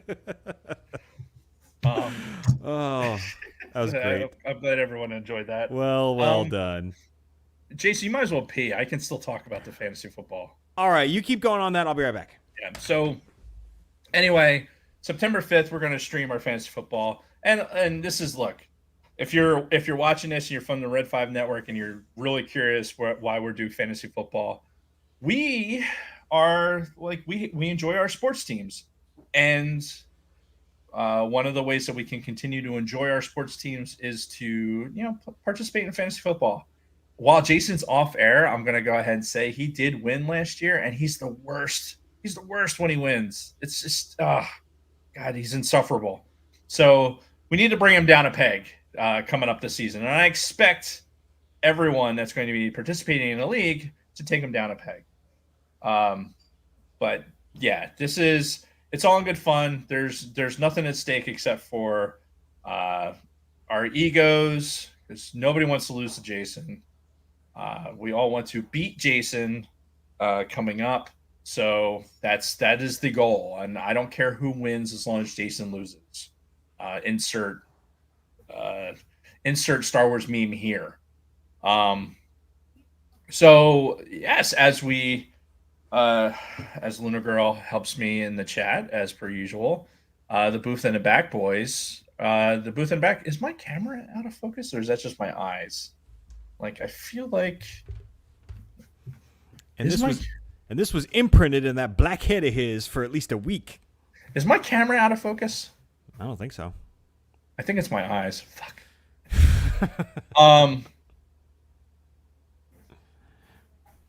So Sonic came out in 1991, so Jason is wrong about the release of the Sega Genesis in North America.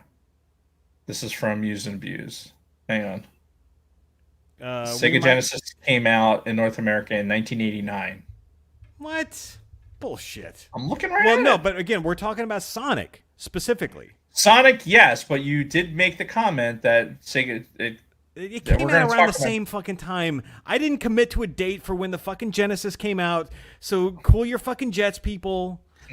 We're talking about Sonic, the 30th anniversary of Sonic. If you want to hold me to something, hold me to that fucking date, which like we just passed like a month ago. Right. I'm not committing to the fucking release of the Genesis. Shut the hell up.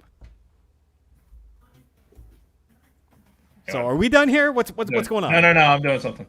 All right. There we go. Let's see if that works. What are you doing? This. Oh, nice. Very good. Anyway, we're using the banner today, and we usually do not. So, but it's a good way to communicate, honestly. Yeah, honestly, it is. It just covers up our Instagram handles. So anyway, Big Lovin' really wants us to have a board bet going for the fucking 49ers-Eagles game. So we still have the $2 on the mixer from the Jim Harbaugh bet. Right. Which, again, he hasn't coached the game yet. No, but I mean, I think the whole bet should be nullified at this point because it was all caveated on the fact that we were under the assumption he was going to get fired from Michigan. Like, that was the assumption. He should have been. But he didn't. He got an extension or whatever, or at least he just didn't get fired. Which probably is for the better for those of us who are Big Ten fans, because as long as Harbaugh is there, they will continue to wallow in their own mediocrity. No, this is their year, man. But either way. Their year to do what? Something. Anything. Do something. Will Michigan beat Ohio State this year? Jason. No, they won't. God damn it, Jason. This is why you suck as a college football fan. I know. You're supposed to be. It's supposed to be all about your Like heart. blind allegiance. Yes, blind allegiance to whatever. Like, talk to all these Michigan fans, and they will tell you, like, their blind allegiance to their khaki wearing, coaching idiots. Anyway. So I think we just keep the $2 on there and we just make it a 49ers Eagles bet, even though the Niners are going to destroy the fucking Eagles in Philadelphia. I want a new bet. In their home. No, you don't want to do that? I don't want to do that. You're not confident in that one? No, I want a whole bet. I'm going to bet $5 whole. $5 whole that I don't have with me right now. But $5 when we get in the studio next week, I'm going to put $5 on the board that says that the Eagles are going to win straight up. Really? Now, granted, this is in Philadelphia. This is their home debut, week 2. And honestly, I'm curious. Like, it's September 19th is the game, right? Okay. And I'm curious if we can still get tickets to that. So Kristen did some research, and they ain't fucking cheap, apparently. Well, they're not cheap now. We got to wait till it gets closer. Yeah? But, yeah, no, she looked into it, and that's a lot more than I want to pay for a fucking football ticket. If nothing else, maybe we just have a watch party for it. Yeah, I mean, we know it'll be on fucking TV, so... Yeah. I I swear to God, my camera's out of focus. Help me shitty out. Camera. Help me out in the chat. It's the same fucking camera we use at the studio.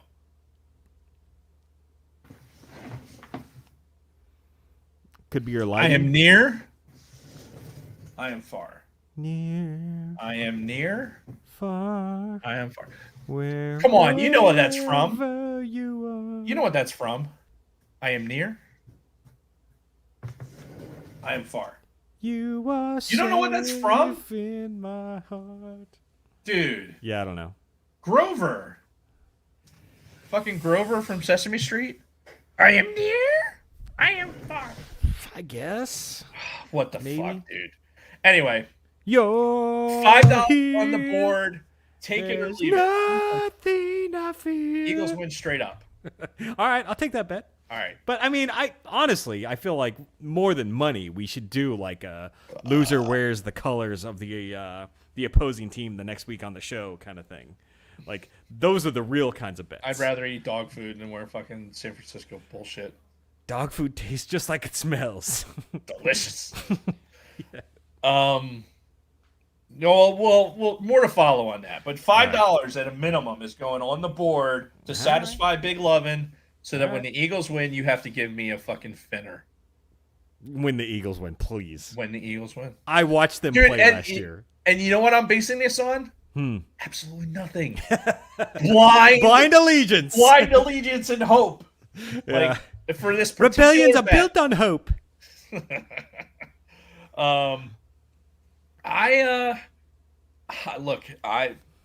if we're talking, Tom, you need to shut the hell up right now. If we're fucking Cowboys, that's one area where Dave and I can both agree that the 100%. The Cowboys can fucking go to hell. And Lunar Girl too, as we got the entire NFC East covered. Although I don't know a Redskins fan. You know a Redskins? Or I'm sorry, the Washington football team. How dare you? How dare You've offended me. Oh God, that's a whole conversation. I don't. You know what? Honestly, I don't mind. Loser Gibson winner. Fuck no.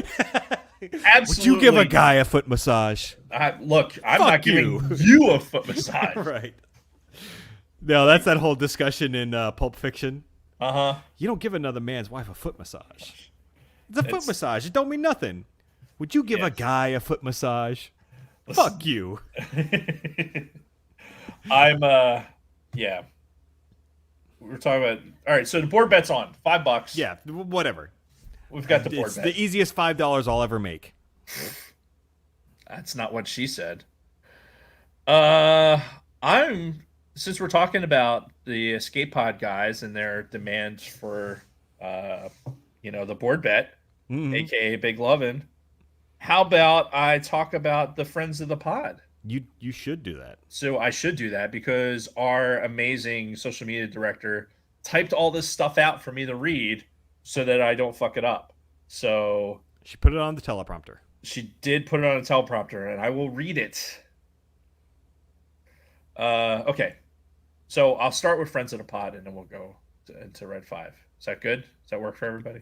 Just do it. Just read it. All right, we'll just do it. All right. Enjoy two live crew. No, wait. Enjoy two live Two user live interviews. crew. Yes. Hey, we want some pussy. That's, oh my God. What? No. Dude. Yes. Derailed. Yeah, enjoy two live on something that I started to. What a fucking I'm idiot. so horny. I'm so horny. No, it's so horny. So horny. How is that any different than what I just did? Me love you long time. It's not I so horny. It's so horny. So horny. Me so horny. Me love you long time. Anyway, enjoy two live used and abused podcast shows that have nothing to do with Two Live Crew.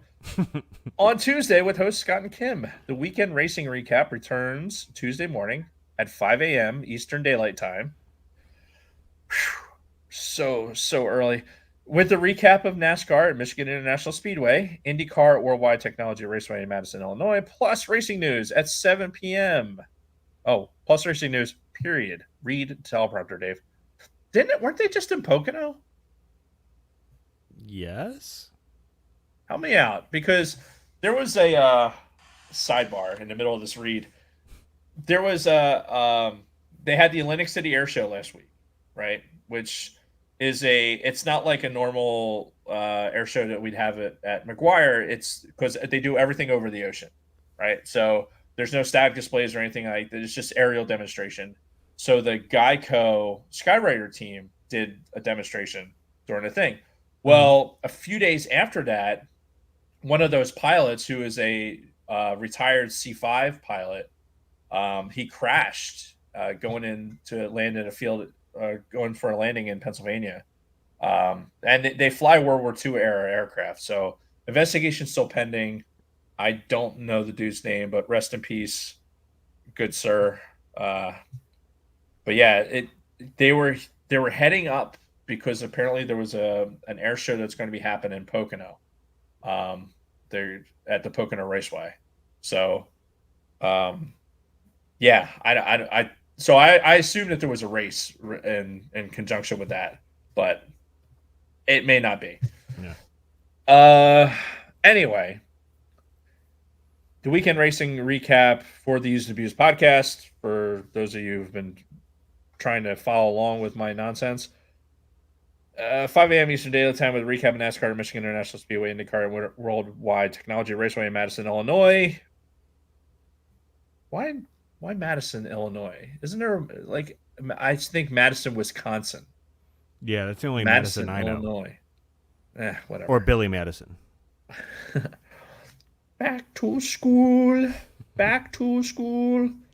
At 7 p.m., Kim and Scott will be discussing the popular music downloading site Napster. That is a great topic. Yeah, that's something that we've been meaning to touch on ourselves. Yeah, that's what she said. Yes, it is. So that is going to be Tuesday night at 7 p.m. They will be discussing the popular music downloading site Napster, joined by special guests Dragon Bunny and Lunar Girl. Nice. So our very own Lunar Girl, once again, making her presence on she's taken over. She's taken over the whole Red 5 network. She is. I mean, honestly, she's probably the best thing in the Red 5 network. That's not named David Jason. Anyway, what? If you're in the Red 5 network and you're listening, it's all false bravado, and Lunar Girl obviously is the best one, except for us. So join our friends live chat on YouTube or stream them later in the week on your favorite podcasting app. And Use and Abuse has a Discord server up now. Part of our Red 5 family. Another part of our Red 5 family, the Escape Pod, has 2-part show coming up for you on Wednesday night. First up, Don Della Snooch and Brady Big Lovin' will be joined by special guest Keith Lehman from Layman's Terms. What? And Richie Armbuster from Sports Talk. Who?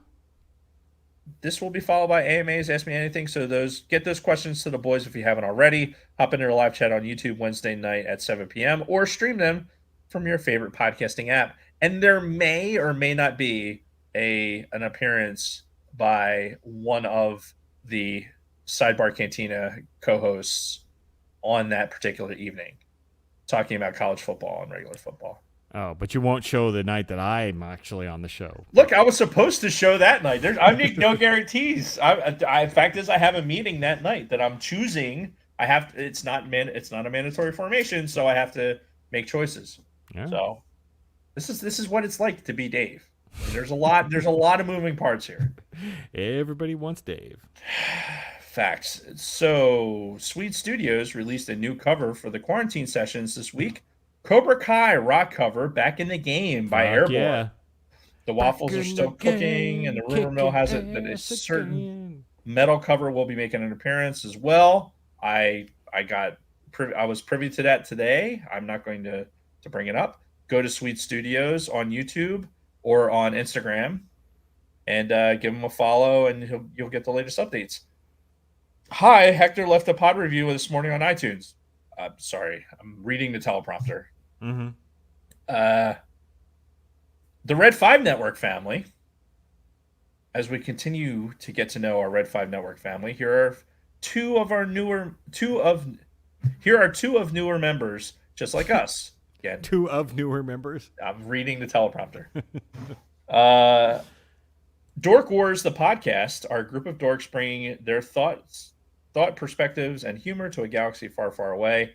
Whether you are into the pre-Disney expanded universe, that would be me, the new Disney canon, meh, or you just like watching the movies, they have something for you.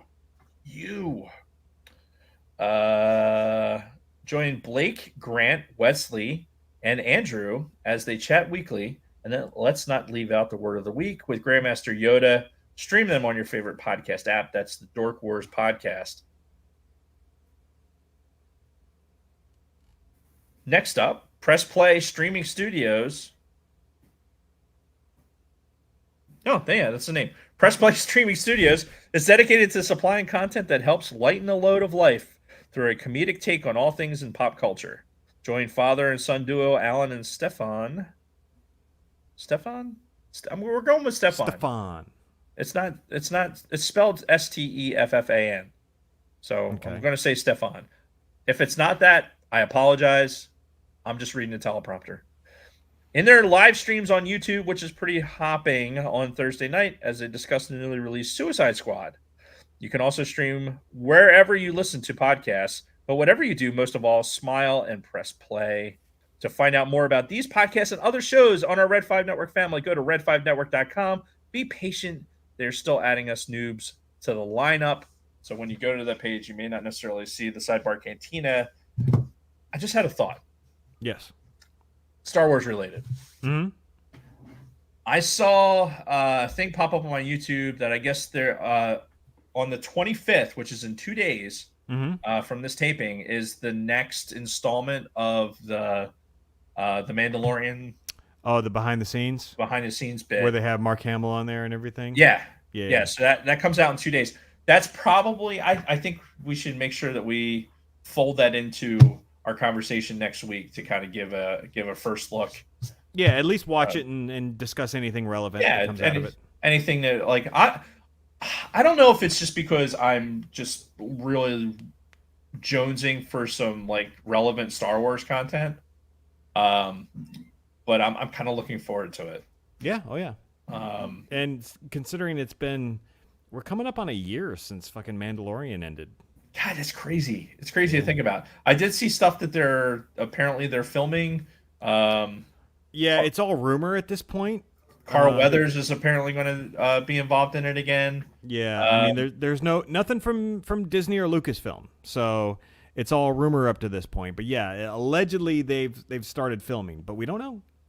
Yeah, it's I mean, we know Book of Boba Fett's coming out in December, so that's the next big thing. So, Star Wars sidebar notwithstanding, and it's probably a longer conversation to have later, but having that YouTube thing pop up for me, and getting that like initial like, oh, I want YouTube, or I want to see this, because of the Mandalorian.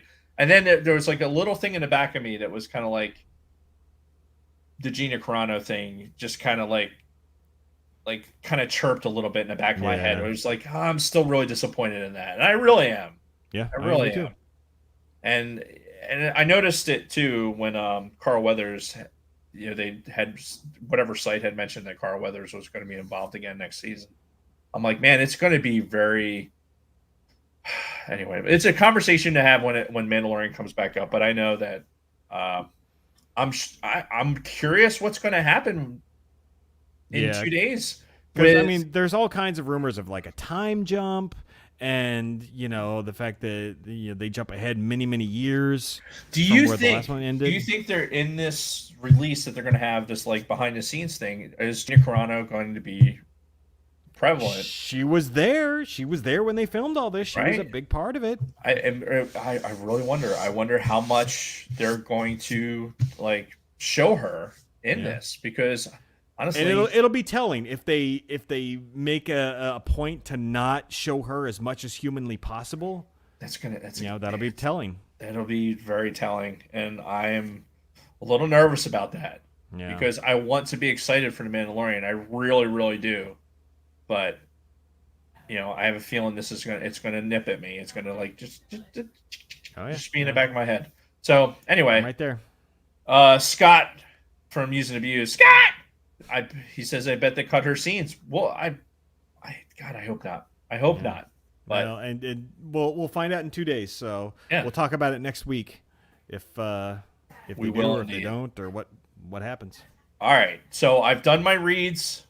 Mm-hmm. We've talked about next week. Talked about the next 2 weeks, honestly. So did we talk about crazy gold medallions? Yep. Talked about chest hair, crazy gold medallions. I think we're good. SNL skit, by the way. Yeah, sure. To go back to what we were talking about before. Yeah, a wrap around to this week's this or that. So, all right. Well, I think that's a good stopping point for us then. Thank you, everybody who's still with us. Yes. Again, the audio might get delayed a couple of days because of my remote working and everything. So if you don't see this pop up on the audio stream, or if you're listening to the audio right now and you're like, this came out for fucking 4 days late, what the fuck? This is why, because I'm remote and shit happens. It's Jason's fault. I mean, let's just make that clear. We'll just... For the record, of my employer. For the record, it's Jason's fault. All right, whatever. I will take the blame, I guess. Ha ha! But that's that. So, are we doing an after show, or are we just gonna cut it off when we go off the air? I don't know. What do you want to do? We'll do a quick after show, like a 5-minute after show. All right.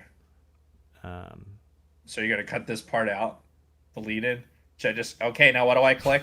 And then we'll just go ahead and we'll start. All right. Well, why don't we do an official end to the show? Once again, thank you, everybody. Leave us a 5-star review on iTunes. Okay, now what do I click? Follow us on Instagram.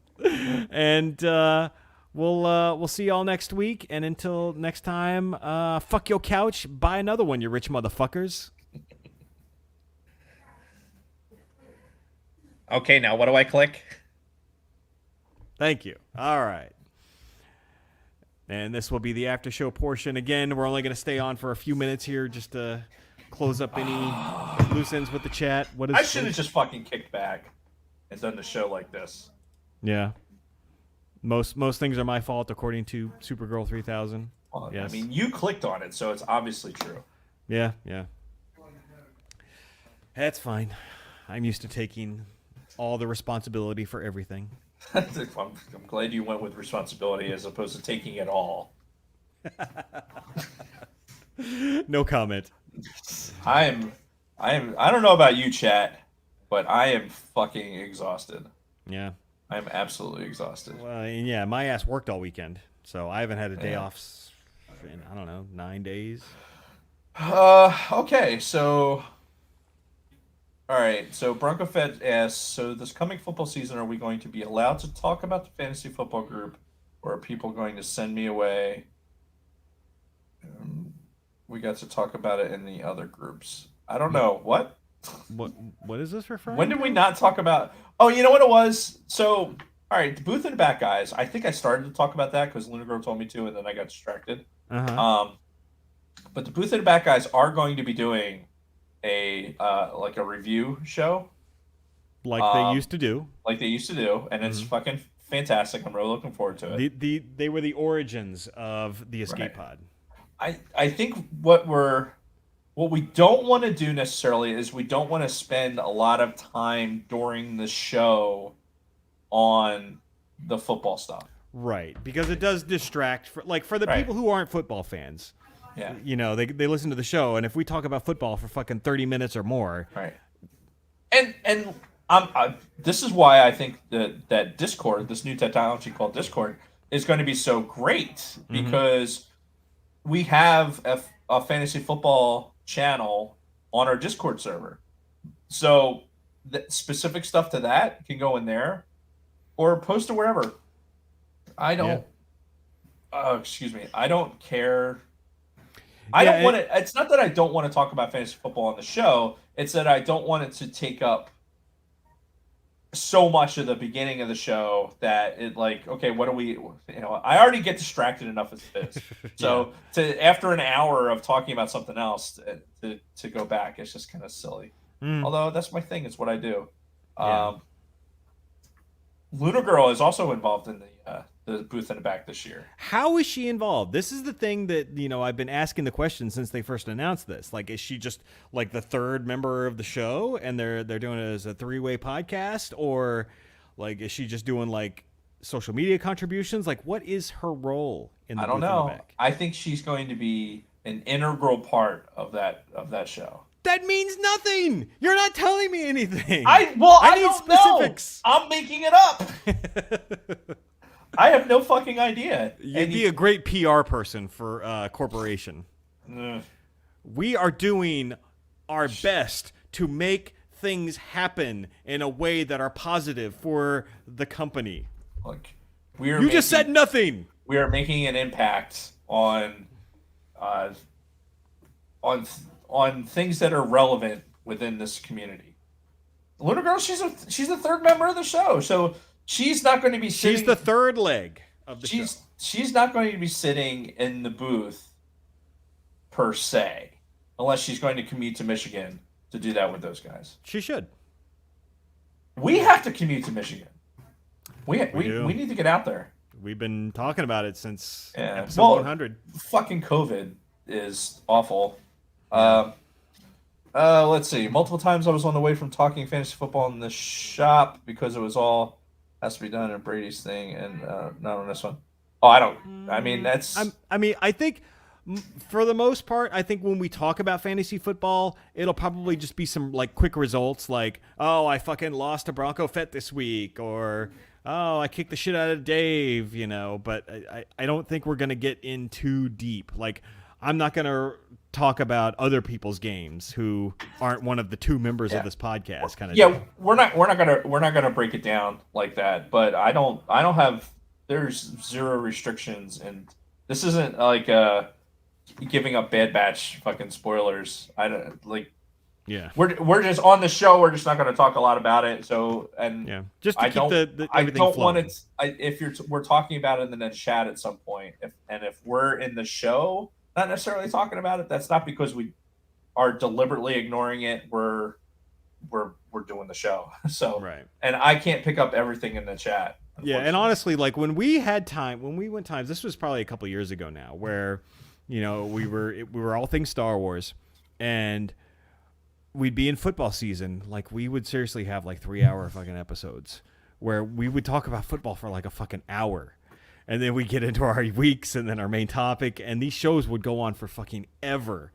Not that I disliked that, but I know for a fact that it turned a lot of people off of the show. So. Yeah, we're trying to have a little bit more mass appeal. Yeah, I don't know. Luna Girl wants, if we go out to Michigan, she wants to catch a ride with us. So that when is this Michigan? Oh, it's too far away to read it clearly, but Are you like having a single trail of thought right now? Because I think No.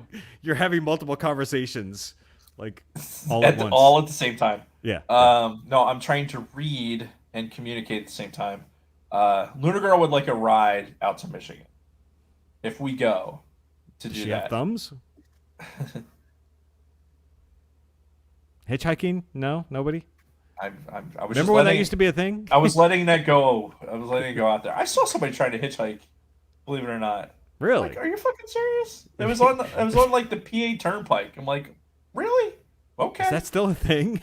Dude, I don't care. I don't care. Like if you're there are some very specific. Do you hear the cackling? That's I happening do. right now? Jesus Christ.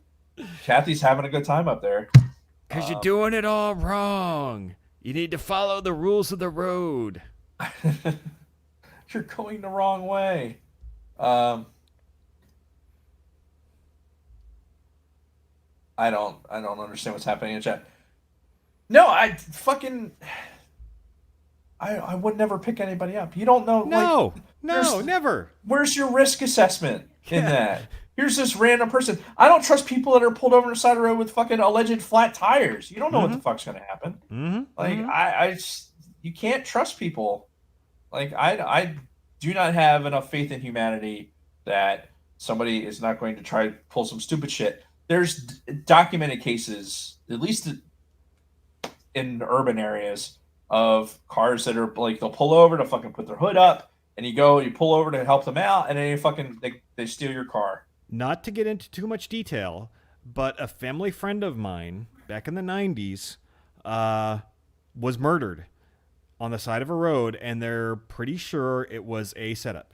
They're pretty sure it was because he was like a super nice guy. They're pretty sure it was these people were pulled off to the side of the road with an alleged flat tire, and he pulled over to help, and he was fucking murdered. Fuck people. Yeah. So honestly, like I don't know. It makes me a dick, and if I'm driving by somebody on the side of the road, if there's not active fucking, like I've stopped for car accidents because I've saw the accident happen. Mm-hmm. And there was like bodies, so I'll stop for that because it's pretty obvious what's going on. Yeah, anything other than that, like anything that's pre-staged, I didn't see it happen. Yeah, I'm not going to stop. I'm just not. Sorry. Yeah, I'm just not. I'm just not that thing. Yeah, not that person. Yeah, it's that risk assessment, and you'll live to see another day. Yeah, and there's sometimes even Dave feels bad when he drives by and like, oh, it's raining. That sucks. But what am I going to do? Yeah. There's all kinds of services for that kind of stuff. Probably make their life better. Like, there's so many more services now than there was before. Oh, yeah. Like, back in the day, it was like, oh, you call AAA. Yeah, now they have, like, these roving patrols on the fucking highway that'll come over and help you fucking... They'll put gas in your car, or they'll help with a flat tire.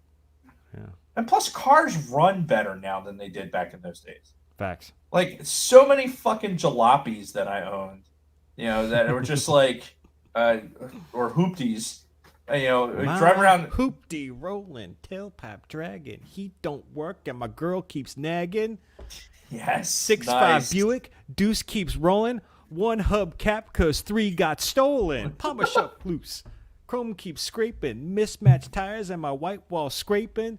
Hit Mickey D's, my horizon starts to bug. He ate a quarter pounder through the pickles on my rug. Rolling, moving, tags expired. Girlie's trying to distance, say my car looks tired. Hit my brakes, outslid Skittles, tinted back window with a bubble in the middle. Whose car is it? Posse won't say. We all play it off when you look our way.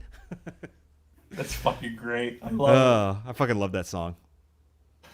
But yes, I owned many a hoopty with the Skittles and everything. And so yeah, I'd have a car until it fucking broke down, and then I'd have that one towed and get another one.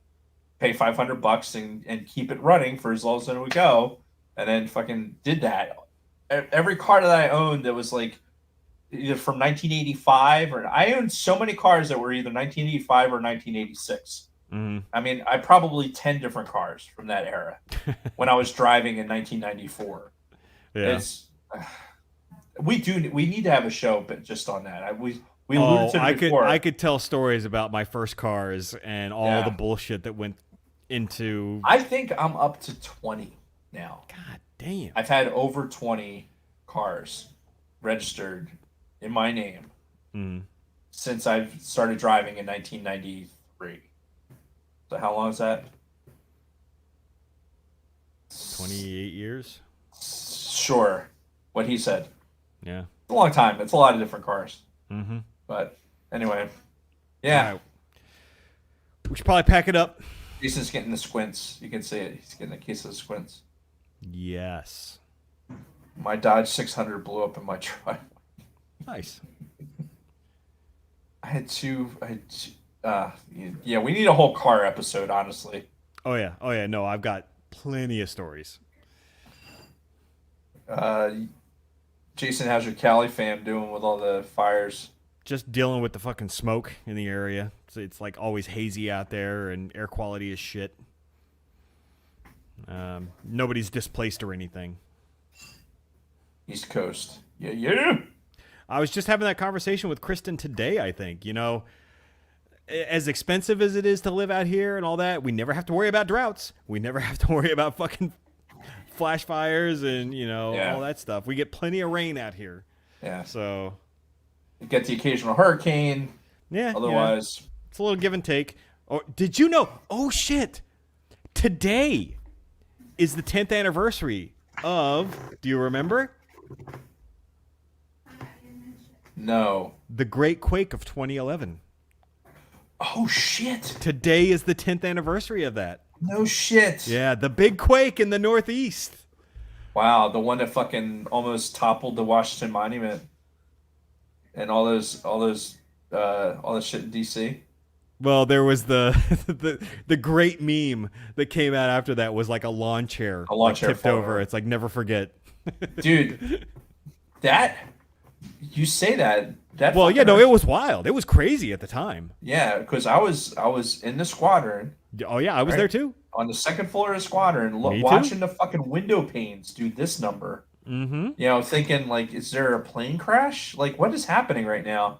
Yeah, And no, then I was in the support shop. It was me and a couple other people in there, and we're sitting there, and like the whole building starts rumbling. I'm like, are they doing construction next door, or what's going on? And then all of a sudden, we realize we're like rocking back and forth. I'm like, yeah, this My is a ch- fucking earthquake. my chair was moving back from the computer. Like I pulled myself close to it. Like, what is happening right now? Yeah. And that's when I got up, and the fucking windows are doing this number. And I had that half a second of like, I shouldn't be standing here. Yeah. It was because if the glass had blown out, and yeah. So what was even more wild about that? All that shit happened in the building. Remember Gerald Walker? Like he Yep. fucking went hauling ass out of the fucking building. Smartly, probably. Like Yeah. meanwhile, me and like Kevin Keane are like sticking our heads out the. I'm sticking my head out of the stand valve, going like, "What the fuck is happening right now?" Yeah. Here at the house, this house that I'm currently in now, my daughter Kate was by herself. Oh Like shit. it was her and the dogs, right? Or her and our one dog. And did we have? I think it was just the one dog. And my son was at an after school activity when this had happened, or he wasn't home, whatever was going on. So she was there by herself, and she's like 11, and the house starts fucking shaking, and she's like, "Oh my god!" Right? So she grabs the dog and goes out front, Mhm. and she's basically like sitting on the front lawn while because the stuff was like shit was falling off the walls and everything. Yeah. So she smartly got out of there. We didn't realize, it took us years to realize like the damage that was actually done to my house, because there's like around all of our door frames, it's all like you can tell like all the sheetrock had been shifted Mhm. from the house shaking. So it was like you had all this like exterior damage, like my masonry work out front, like the brick Mhm. facade had big cracks in it. So it's like It was really crazy, and we didn't really discover it until years later. We're trying to figure out like where did this crack come from in this fucking sheetrock? Mm-hmm. What are you smiling about? Kristen sent me something. She Oh, sent me a text message. nice, It's very distracting. nice.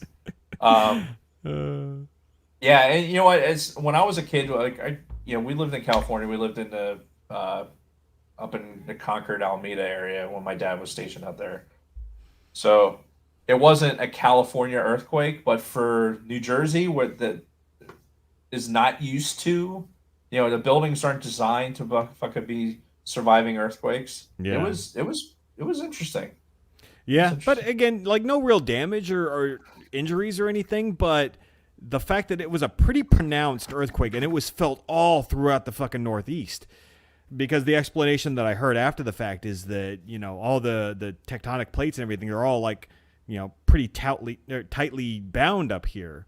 Right. Whereas out in California and out west, everything's so fucking loose from all the shaking and everything else. It's all normal. But here, everything is so like tightly bonded. Like you get one small earthquake and it's felt throughout the whole Yeah. fucking Northeast. And there's been like, and I'm sure Luna Girl can speak to it because she's up in northeastern PA, but and Sweden when he grew up there. But you get these like really really low level earthquakes that would happen because there are plates, underneath where we're at. We just happen to be living here on the oldest mountain range on the planet. Like the Mm, Appalachians are the oldest mountains on the planet. right. So it's really well established. So you don't get these major movements like you do in the Ring of Fire, where the Earth's just trying to fucking make more Earth. So, Welcome to Earth. bitch. Uh. Anyway, I'm ready for dinner. So Yeah, we should I'm log ready to off. actually start getting ready for bed. So Speaking of your 9 o'clock bedtime, I know. So good times. Thanks again for everybody who's still with us. But it is time to say goodnight. it's time to say goodnight. Yes, exactly. So yeah, we'll see you next week when we talk about Sonic and the Sega Genesis, and not the 30th anniversary of the Genesis itself. Yes, I know.